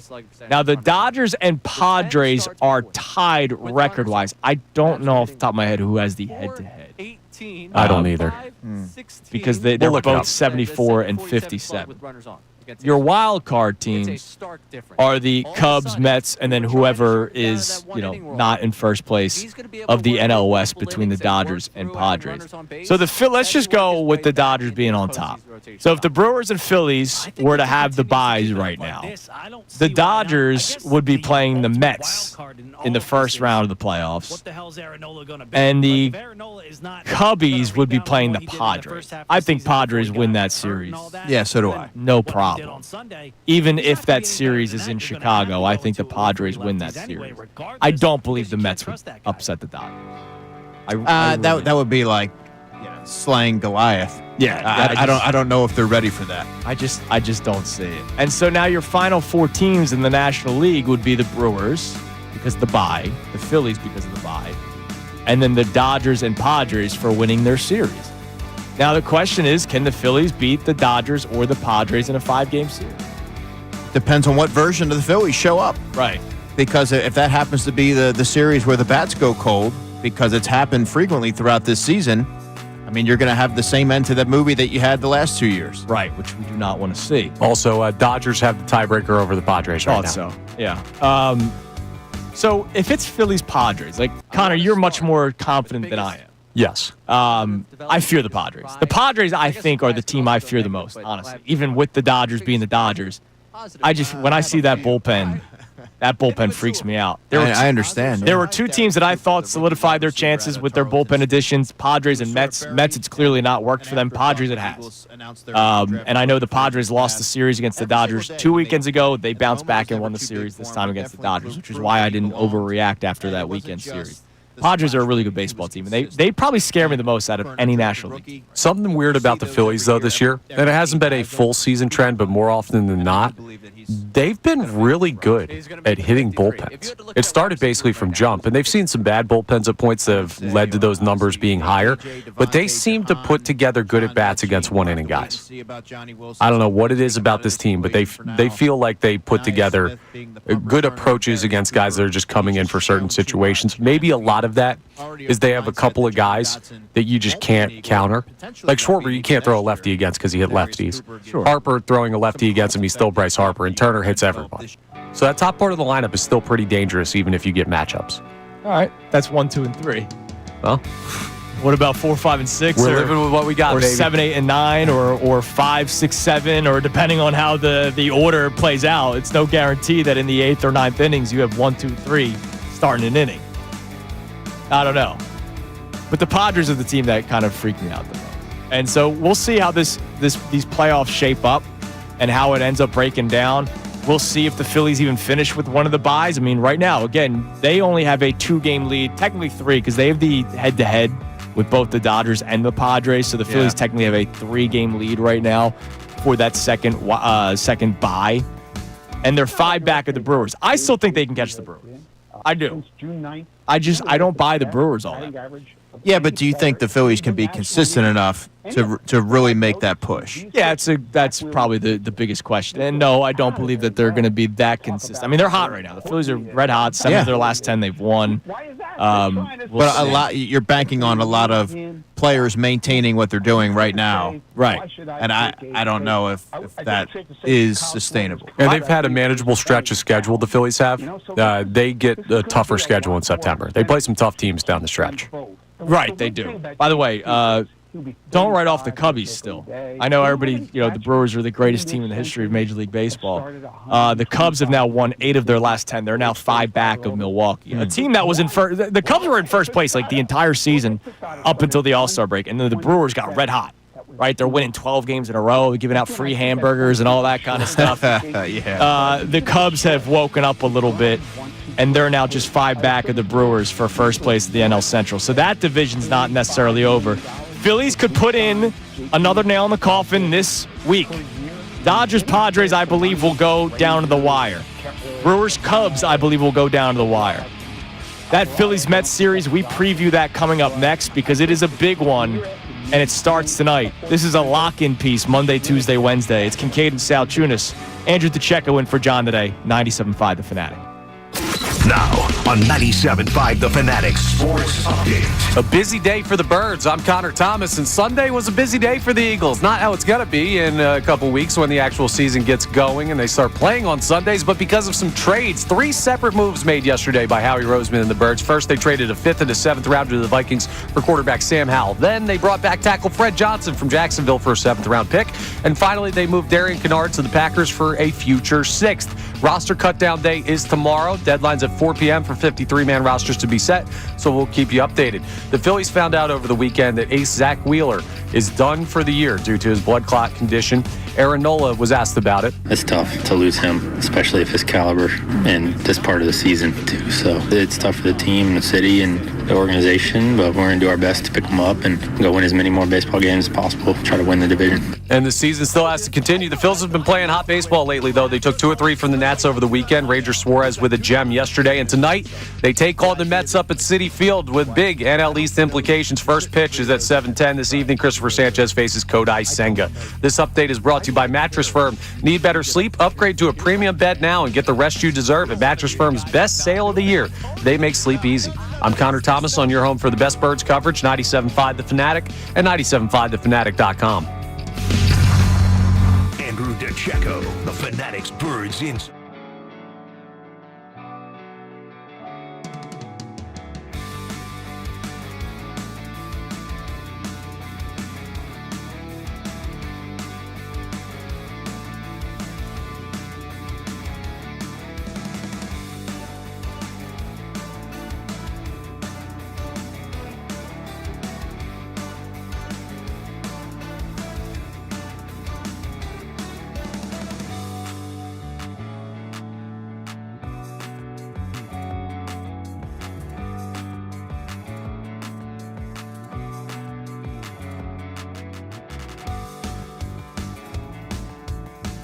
I want to start with the biggest positive development, biggest surprise. Because I guess surprise can also go negative, but I have disappointment coming up. So your biggest surprise in a positive light. I have a few. All right. Hit me with 2 of them. Positive surprise, Darius Cooper, the rookie wide receiver out of Tarleton State. He was sort of buried and an afterthought when the Eagles announced their undrafted rookie free agent class. Every single day he made a play, and the moment was never too big for him. He definitely proved that he belonged, and it wasn't just the splash plays. He was consistent. And for an undrafted rookie, you see those every year. Every team has them. He can play. and I do believe that he's going to make this roster. He's going to make the 53. If you had to look at that wide receiver room right now, who's in the 53?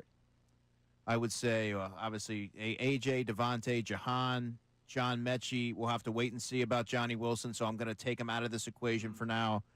Anais Smith being the punt returner, and Darius Cooper, he's just shown too much. And if you already have the mindset that Jahan Dotson won't be an Eagle or potentially won't be an Eagle next year, well, Darius Cooper gives you some cost-effective depth that you can kind of develop this year.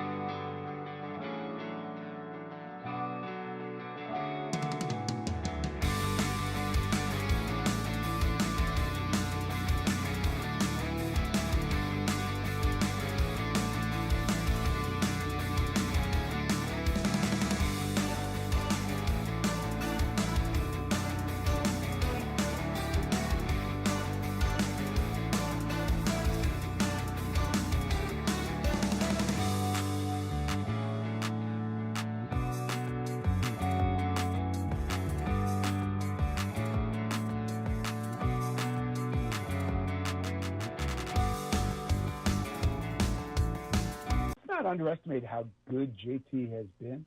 Since June 9th, he has the best batting average of any player in the National League? Any of them. The thing I've noticed is these pitchers, Zach Wheeler in particular, they go out of their way to talk about how important he is, how valuable he is. Why is that? They're trying to send a message that they need him back.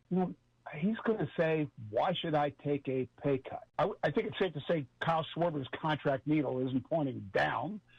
So this is going to be a lot more expensive to keep them both. The one thing about JT is he'll be 35 next opening day. You know how many catchers in this century have started 125 games in the season at age 35 or older? It's one. Jorge Posada. Wow. Started 127. That was 15 years ago. Again, I think that points to a shorter deal for JT, but even if it's short, he's going to want to get paid. Are the Phillies going to be able to afford, say, $45 million to re-sign JT and Kyle Schwarber per year? I mean, they're going to free up some money with Ranger and Kepler and Romano and Joe Ross and Alvarado if they don't pick up his option. But I think you're asking me, can they afford to sign both? You should really be asking John Middleton. It's his call.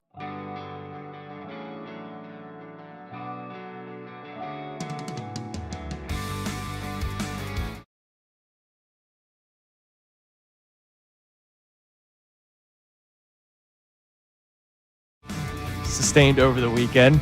Happened yesterday coming in for my my national shift, and Sean Rodman, the great Sean Rodman, informed me of it. He texted me, "Do you have a jack in your car?" And I was thinking it was for him, so I'm texting him back like, "Yeah, here, come on up, get my keys." But he then goes, "No, it's for your car." Oh, he did the call an ambulance, but not for me. Why did you lead with that? Anyways, what did he help you? No, I told him to go home. I'm not gonna ask him to help me. I'm just trying to figure out if he's a foxhole guy. No, he would. No, he did. He asked me if he wanted me to change. If I wanted him to change it, and I was not going to have him. That confirmed what I already knew. Yes. Rodman is a foxhole guy. So I said no, go home. I got it. I was able to get the donut on and then go to the shop that I used to go to all the time in Manioc here, because I used to live here. I wasn't going to try to get it back to Jersey. I don't know why. Long day. Anyways, I called the shop. Because the shop didn't have where you put your keys in the bag and you write down what you guys know what I'm talking about. Oh yeah, car overnight drop slot. They didn't have the drop. They had the slot, but they didn't have the sheet of paper of what's wrong or where to put your key. So I found an empty envelope in my car. I don't even know why I have an empty envelope in my car. Yeah, that's interesting, but we'll get to that later. Yeah. I put the keys in the envelope. I wrote, passenger side rear tire, nailing it. Help me out. Patch it up great. I don't need a brand new tire if you can just plug that. When I left the voicemail, because they're busy to start, I do the double phone number. Can you call, if you can, when you have the time, call me back and I give my phone number, and then I say, once again, that's, and I do the double phone. Do you do the double number?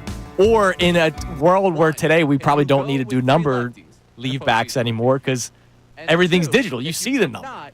I do it out of habit, and Yeah. depending on the severity or the urgency in my voice, I always hit it with the.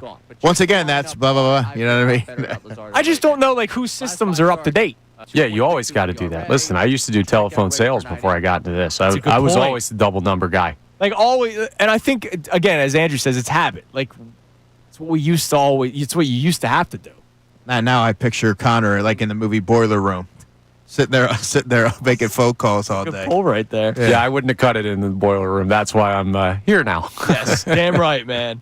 You made a great choice. I am a double, number guy. Double number guy, yeah. All right, Phillies-Mets begins tonight. Monday night, 7:10. Each start 7:10 in New York. These are all sit down on the couch 7:10. Coop, Paw Patrol is done at 7:09. All right. What if Chase hasn't solved the case yet? No, we got a different Chase to worry about. Chase Utley. All right. I'm going to start telling him about that Chase. I wish he was playing. So Phillies-Mets begins tonight. Christopher Sanchez gets the start in game 1, followed by Jesus Luzardo, and then Taijuan Walker. The Mets will be throwing Kodai Senga, who's been having a very good season, back from his injury. Sean Manaea, who gave the Phillies problems last year in the playoffs. And then Nolan McLean, who they just called up.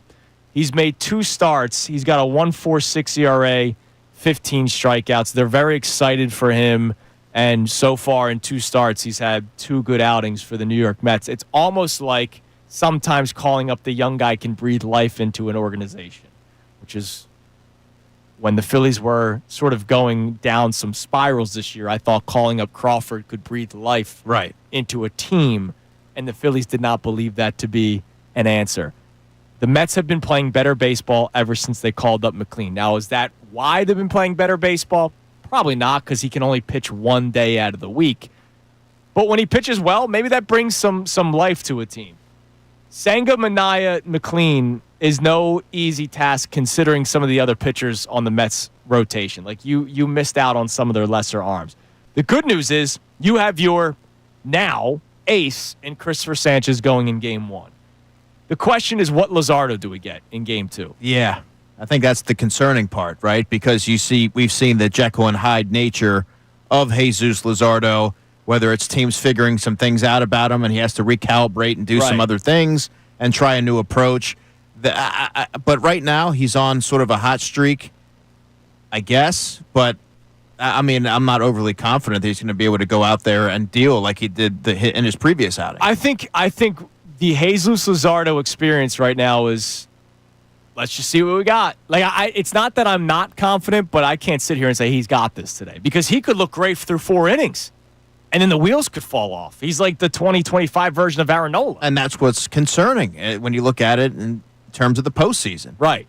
Because he's shown a tendency to be somebody who, you're waiting for the other shoe to drop at times. But he's been brilliant at other points of the season. Right. Now, the Phillies for today's game, minus 130 on the money line. So, road favorite. I'm trying to find out what the series odds are. Because it's interesting playoff matchup or a pitching matchup. Well, you could chalk up Wednesday as a loss. This is a Know Your Coworker segment. One of our own will be in attendance up there at Citi Field. You can hear him coming up at 10 a.m. And So Ray's been bad luck this year? Only at Citi Field. He doesn't have a good record up there seeing them play the Mets. So I'm a little bit worried about that. We'll have to talk to young Raymond. All right, we'll see how Ray's feeling about it. I mean, this is a big series. And you do not want to lose it and give life back to the New York Mets. You don't. And right now they're showing that they have some life ever since they called the young kid up. This series is monstrous. What's your gut feeling on it? Do you have a good vibe going into this series? Because I feel pretty darn good. I do. I think the Phillies take 2 or 3. I just don't know which 2. Connor, you always say you feel good going into it. That's true. Not true. You know no, that's not. The day you say I'm a little concerned or I'm a little hesitant or skeptical, I mean, that'll be the first. I've picked them to drop many series this year. I have. All right.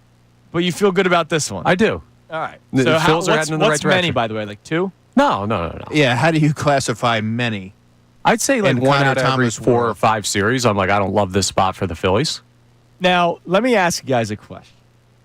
I saw our own Dylan McKinnon responding to somebody who put out the following on social media after the Phillies won yesterday, 3-2 against the Nationals, taking 2 of 3 against DC. What a pathetic series.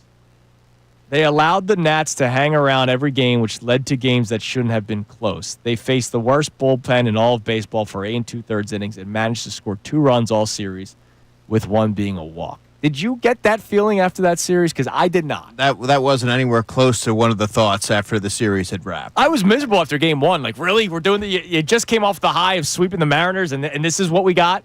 Yeah, but then they bounce back and take 2 of 3. Yeah, I just thought that comment was short-sighted. I mean, they were one kind of weird example of the closer not being as dominant as we know he's going to be, like 99 times out of 100 away from sweeping that series. Like, they played fine. Yeah, the games were a little tighter than you would have liked. You just split with that team 2-2 in a 4-game series down Washington. They just took 2 of 3 off the Mets before coming into that. Like, that Nationals team, their record is not good, but they have some young players that are going to play out this season and give some teams like a game or two worth of trouble. Sure. I mean, I'm just curious how this one's going to play out between these two teams, and I'm excited. Like tonight's a lock-in piece with Sanchez and Senga. Like it's what, both game 1 starters. You're locking in for this, but you didn't lock in for preseason game 3. No roster battles. Come on. No, I did not lock in. I just locked into Andrew DeCecco's Twitter account. That's what I locked into. All right, what do we got on the text line this morning, Connor? We have a lot of people still checking in on that conversation about the rotation and how it's going to set up. Okay. Now, Ryan from Florida brings up a good point, and he says Zeus, talking about Jesus Luzardo, was also game 1 starter his rookie year for the A's against the cheating Astros, and he held his own in that game. So maybe we should have some more faith in Luzardo in the postseason. Maybe he can. Well, it's not that I don't have faith. It's just it's hard to go from Wheeler Sanchez to, all right, who do we want to throw game 3? To I now know that Luzardo has to pitch in a series, right? Like there's no dancing around. This talk that we had for weeks about, man, who's the starter that's going to get the boot to the bullpen, that's going to help bolster the bullpen. That conversation's over. Like that conversation is over unless we're talking about Taijuan Walker, right? Okay. Being the guy. Let's look at it this way. All right. Then it does not change the point about Zach Wheeler not being available. That hurts this team. We saw a team go to the World Series that started Noah Syndergaard in a postseason game. We saw Bailey Falter make a start for this team. I mean, where they're at is not the worst place that they've been in this run. So you can survive it. That's all I'm trying to say. Yeah, I'm not saying it's ideal. I never want to look back to stuff like that and say, well, then if that worked before, it can work again. Like, I'd rather have good pitching. Well, you do have good pitching. Look at some of these guys. I mean, look at some of the starts you've gotten from Luzardo, Ranger, Sanchez. And Nola's so up in the air. But just look at those top 3 guys. They've had some insanely good starts this year and insanely good stretches. Just more question marks than we would like. Okay. Now our man Glenn checks in, Glenn from Wallingford on Twitter. Andrew, all they have to realistically do is win 1 game, and the Mets are still 6 games back. I feel fine. Don't breathe life into them, is what I'm saying. If the Mets put them away. If the Mets take 2 of 3 against the Phillies in this series, yeah, you're still 6 games up, but you're breathing life back into them. And breathing life back into them isn't just about the division race. It's also come October when they beat you last year. I don't want to potentially see that happen again. That would be nice. Put them away now. Yeah. Take care of business. Yeah, TCOB. Damn right, man. Not BCIB, best catcher in baseball. That's Keiichiro Muto. All right, coming up next, we'll check our text messages. We have our Key 3 and another segment until we hand things over to Ray Dunn at 10 o'clock here on 97.5 The Fanatic. Do you feel unfulfilled? Do your afternoons feel like Groundhog Day because you keep hearing the same old tired takes? Good news. There is a solution to your afternoon drag. Unfiltered with Ricky Bowen.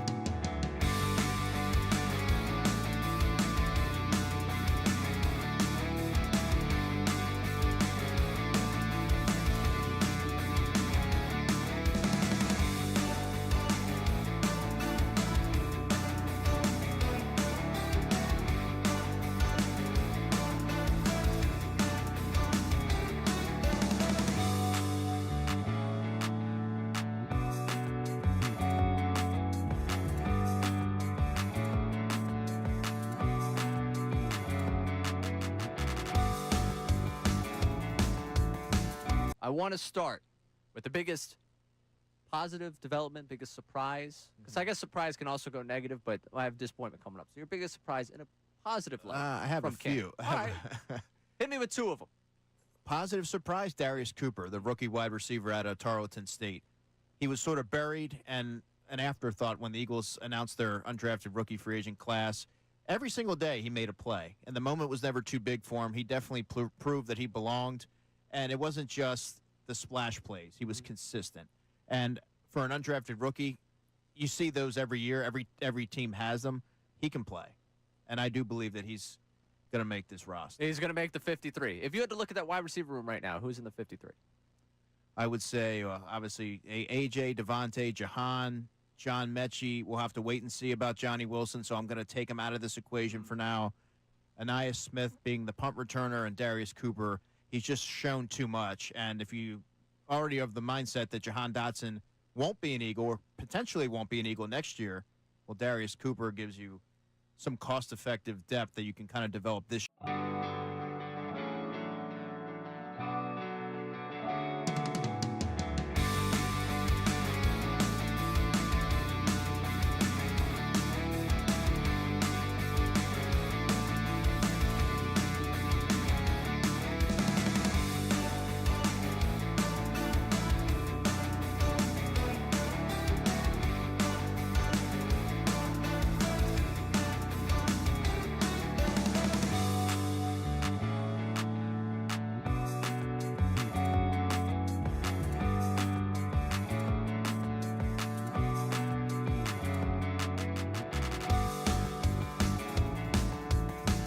Not underestimate how good JT has been.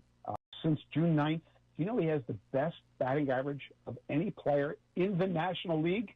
Any of them. The thing I've noticed is these pitchers, Zach Wheeler in particular, they go out of their way to talk about how important he is, how valuable he is. Why is that? They're trying to send a message that they need him back. He's going to say, why should I take a pay cut? I think it's safe to say Kyle Schwarber's contract needle isn't pointing down.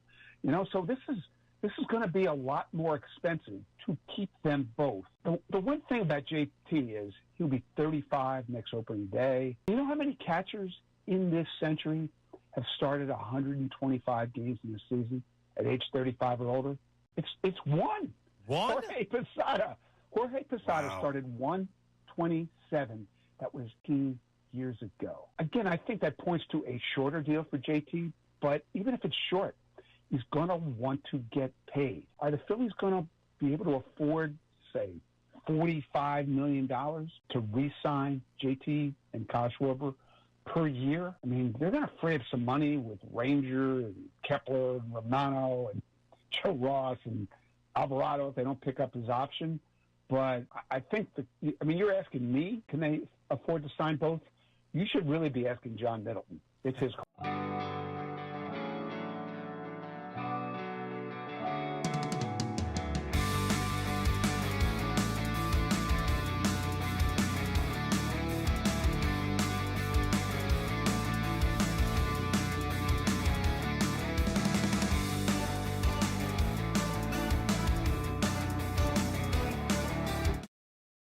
On vacation.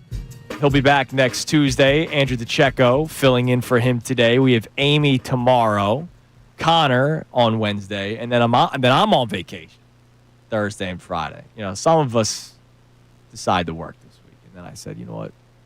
Let me take a vacation. I work every week. Damn right. I want to be like John Kincade. I want to take some time off. Well, it's well deserved. Well deserved. This job isn't hard. All right, what do we got on the text line, Connor? We have our key three best minutes from today's show coming up at 9:48. We've been talking about numerous topics so far this morning. What else we got on the text line? All right, so we have a check-in here from one of our older listeners. I bring that up for a reason. And this is just the immediate thought of Negadelphia and Philadelphia sports. This texter says, there's 5 weeks left in the season. I'm as old as Methuselah. I remember the collapse of 1964 when I was a kid with the baseball card of every Philly on that team. 6.5 games up with 12 to play for the NL pennant, then missing the playoffs. I'm still scarred. Yeah, you could be scarred. I get it. Like, you lived through a horrible, historic collapse in Major League Baseball. I get it. But if you take 2 of 3 against the Mets or better, then you're putting a nail in the coffin. Not the final, but you're putting a nail in the coffin. You're starting to nail it down. Yeah.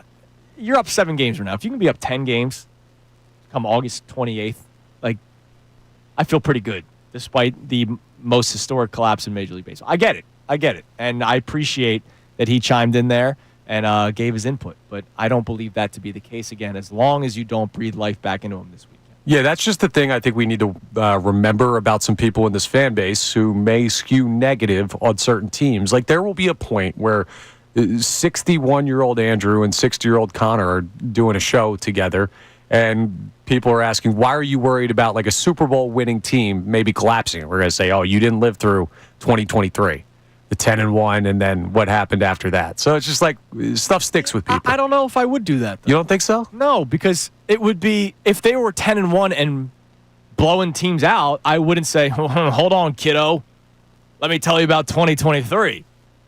If it was 10-1 and it didn't look like a 10-1 team, then I could say, hey, kiddo, I lived through this.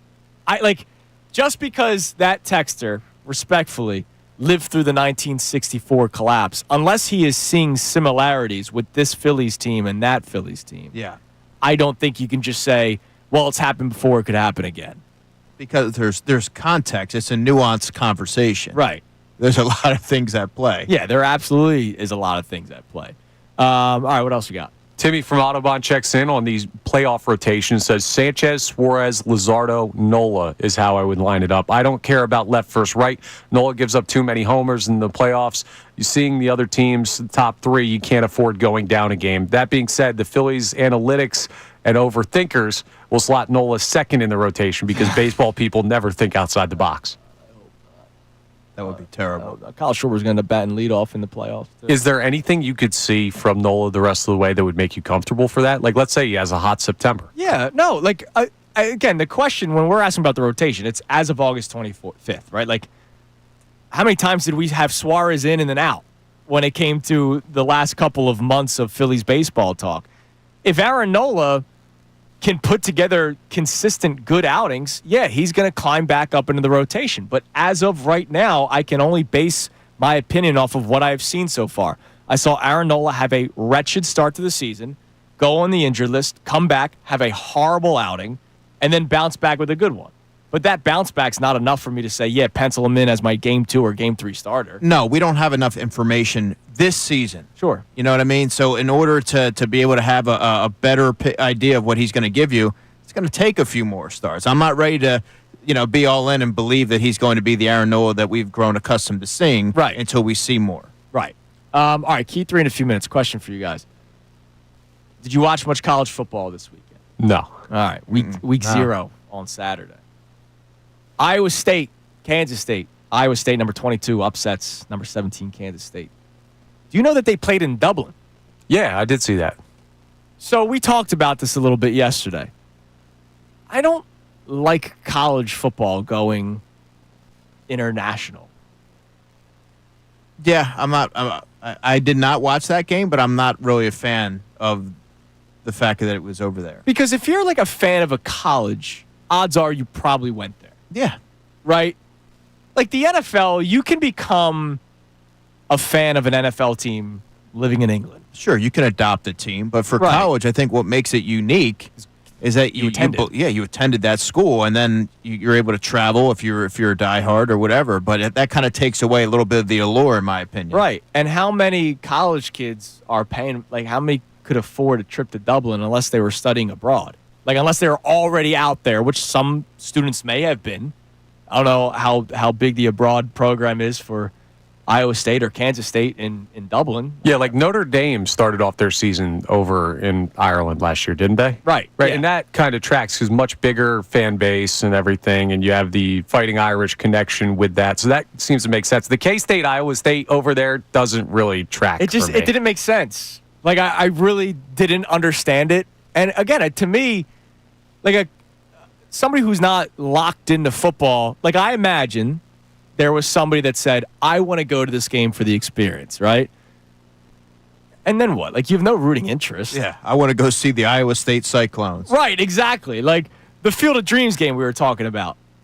I think it's kind of bullspit that it's like Iowa residents only, because what do they care about the Phillies? Like, they don't. There's no that draw is not there. That excitement is not there. So this one just kind of confused me. NFL, it's stars, right? It's, somebody could become a fan of Jalen Hurts that lives in Germany or in Sao Paulo. If like the Premier League comes over here sometimes, and if it's Liverpool-Chelsea, people will go watch that. But if it's Oxford playing Cambridge and it's college teams with kids you don't know over there, who's going to that? Right, like that's the thing that I don't really get. Like, I don't get college football playing internationally. No, it didn't. Well, hopefully that's not a growing trend here. Oh, it's going to be a growing trend because they're going to try to make as much money off it as they possibly can. They've seen the success in the NFL, so they'll probably try it. That just takes away the allure, in my opinion, of what makes college football so fun to watch. Obviously, there's the on-field play, but it's also the atmosphere. Right. The college atmosphere is what makes college football so great. It really is. Like, I get it. Tailgating scenes for Eagles games is great. Like, I understand that. But there's just something to the college. Like, when I went and drove out to see the Owls play Notre Dame in South Bend, like, I understood why people were crazy. That's Notre pretty Dame cool. fans. Like, I second I walked on campus, I was like, all right, now I know why there's a cult here. Like, this is really freaking cool. What does that do for me if I'm watching them play in Germany or Nothing. wherever? It does nothing. You have no connection to it. That one confused me. All right, it is time now for the key three best minutes from today's show. Now, the Kincade Salciunas Key 3. Today's best. Love Zach Wheeler, the person. Seems like a great guy. Yeah. Hell of a pitcher. Always fun to watch. He's a lockdown, like, he's pitching tonight. Let me sit on my couch and be ready for first pitch and watch this entire game and not miss a beat. And then, of course, the Phillies' chances, I thought, took a major hit when it goes down that he is going to be out for the remainder of the season. And we kind of thought that was going to be the case when he first came out and said he had a blood clot. There were people that still held on to hope that he was going to come back. I never believed it. And unfortunately, we got the official news over the weekend that he's done for the season. Who is this baseball team now that you don't have Zach Wheeler? Are they still this number one contender or number two contender? Does the record do them justice because they do have the second best record in the National League? When you know that Zach Wheeler is done for the rest of the season, who do you guys believe this Phillies team actually is? I think that they're a team that is obviously streaky. I mean, we've seen that throughout the season, but when they're on, Andrew, they're damn good. One of the best in baseball. Now it becomes, can the hitting, can the offense complement the pitching? Can they sort of atone for the loss of a Zach Wheeler? Right. Because the pitching's been what's carried them largely through this season because of the sporadic nature of their offense. So now they need to be able to return the favor, and it looks right now as if they are. I'm going to tell you some names here real quick because I'm going to read this off the Baseball Almanac page of the 2023 Phillies. Sure. Names like Connor Brogdon, Andrew Bellotti, Junior Marte, Nick Nelson. They were on a team that went to the NLCS and was 2 games at home away from going to the World Series. Now, we know how that collapse happened, but that team was talented enough to make a real run at that thing. This team's better than that team. They're a team that we had the luxury of an incredible pitching staff earlier on in the year that even though they have taken a major step back by losing Zach Wheeler, if you look at them, not compared to the version we thought we were getting, but other teams that they will have to compete with, they still have a chance. And join us now on the Comcast Business Hotline, where every day in business is a big day. Let Comcast Business help you move forward with what's next. Tim Kurkjian. Tim, good morning. How are we doing today? Well, they're certainly a lesser team without Zach Wheeler. That's obvious. He's one of the top 5, if not one of the top 3 pitchers in the game. His durability, his strength, his willingness to work deep into games makes him different than almost every pitcher out. Having said that, the strength of this team is their starting pitching. And when you still have Ranger Suarez and Aaron Nola and, of course, Christopher Sanchez, you have a chance to do some really good stuff, even in the playoffs, without Zach Wheeler. I think you could have made the case that the Phillies were going to enter October as maybe well, along with the Brewers, the team to beat in the National League. I just don't think you can do that right now without Zach Wheeler. But this team is still really good, and once you get to October, anything's possible. But boy, it was such a comfort having Zach Wheeler on the mound for Game 1, Game 5, Game 7, whatever you needed him, and now that's not going to happen. All right, that is the Kincade and Salciunas Key 3 best minutes from today's show. That, of course, including Andrew DeCecco today, who is in for Giant of the K. So your role is to tell us about life-saving cancer research, my man. Absolutely. Remember to support life-saving cancer research. Join me and our generous partners, FT Young Heating and Air Conditioning, in making a donation to the American Association for Cancer Research today at 975thefanatic.com/AACR. Cancer research saves lives. All right. So 7:10 tonight, tomorrow, and Wednesday. Phillies-Mets. On a scale of 1 to 10, where are you lock in tonight? Honestly, probably like a 5. I mean, really roster cutdowns, man. Like that's the job. That's my job, man. I got to be really keyed in on that. I'm like that'll be on in the background, but I'm like an 8.5. Yeah, I was gonna say 7 or an 8. Like, because the Mets are 7 games back in the division. Yeah, 8 to 9 is reserved for me for like a 1-game division matchup, everything like that. Like you're within 1 of each other in a big spot.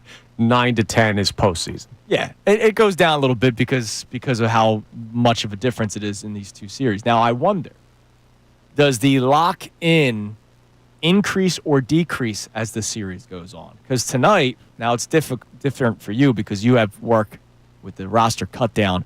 Tomorrow night, you might be it'll increase as the series goes on. But tonight is just a really tough time. Right, it's tough for you. Sanchez-Senga, to me, is the best matchup in this series. But if they win Game 1 and lose Game 2, like Game 3, that's like that might actually go up. Wow. Because I don't want to lose a series to the Mets.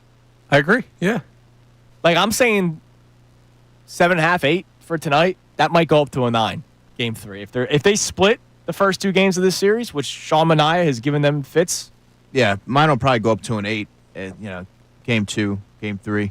Oh, let's ratchet it up, boys. Big week of baseball. I just want to wear the Mets suck shirt this week.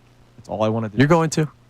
Huh? You're going to. Hell yeah. I know you are. I feel it. I love it. That's why it's my favorite shirt. It just says Mets suck. It's a very simple shirt. All right, everybody have a great rest of the day. Andrew, thank you so much. Yes, sir. That was a lot of fun. What's your schedule this week? I don't know. Honestly. I just know I'm going to be busy, and you'll hear me when you hear me. I'm just glad that you were here today. And I'm glad that I found out yesterday. Amy Fadul will be in tomorrow sitting in that chair. Ray Dunn comes your way next. Everybody have a great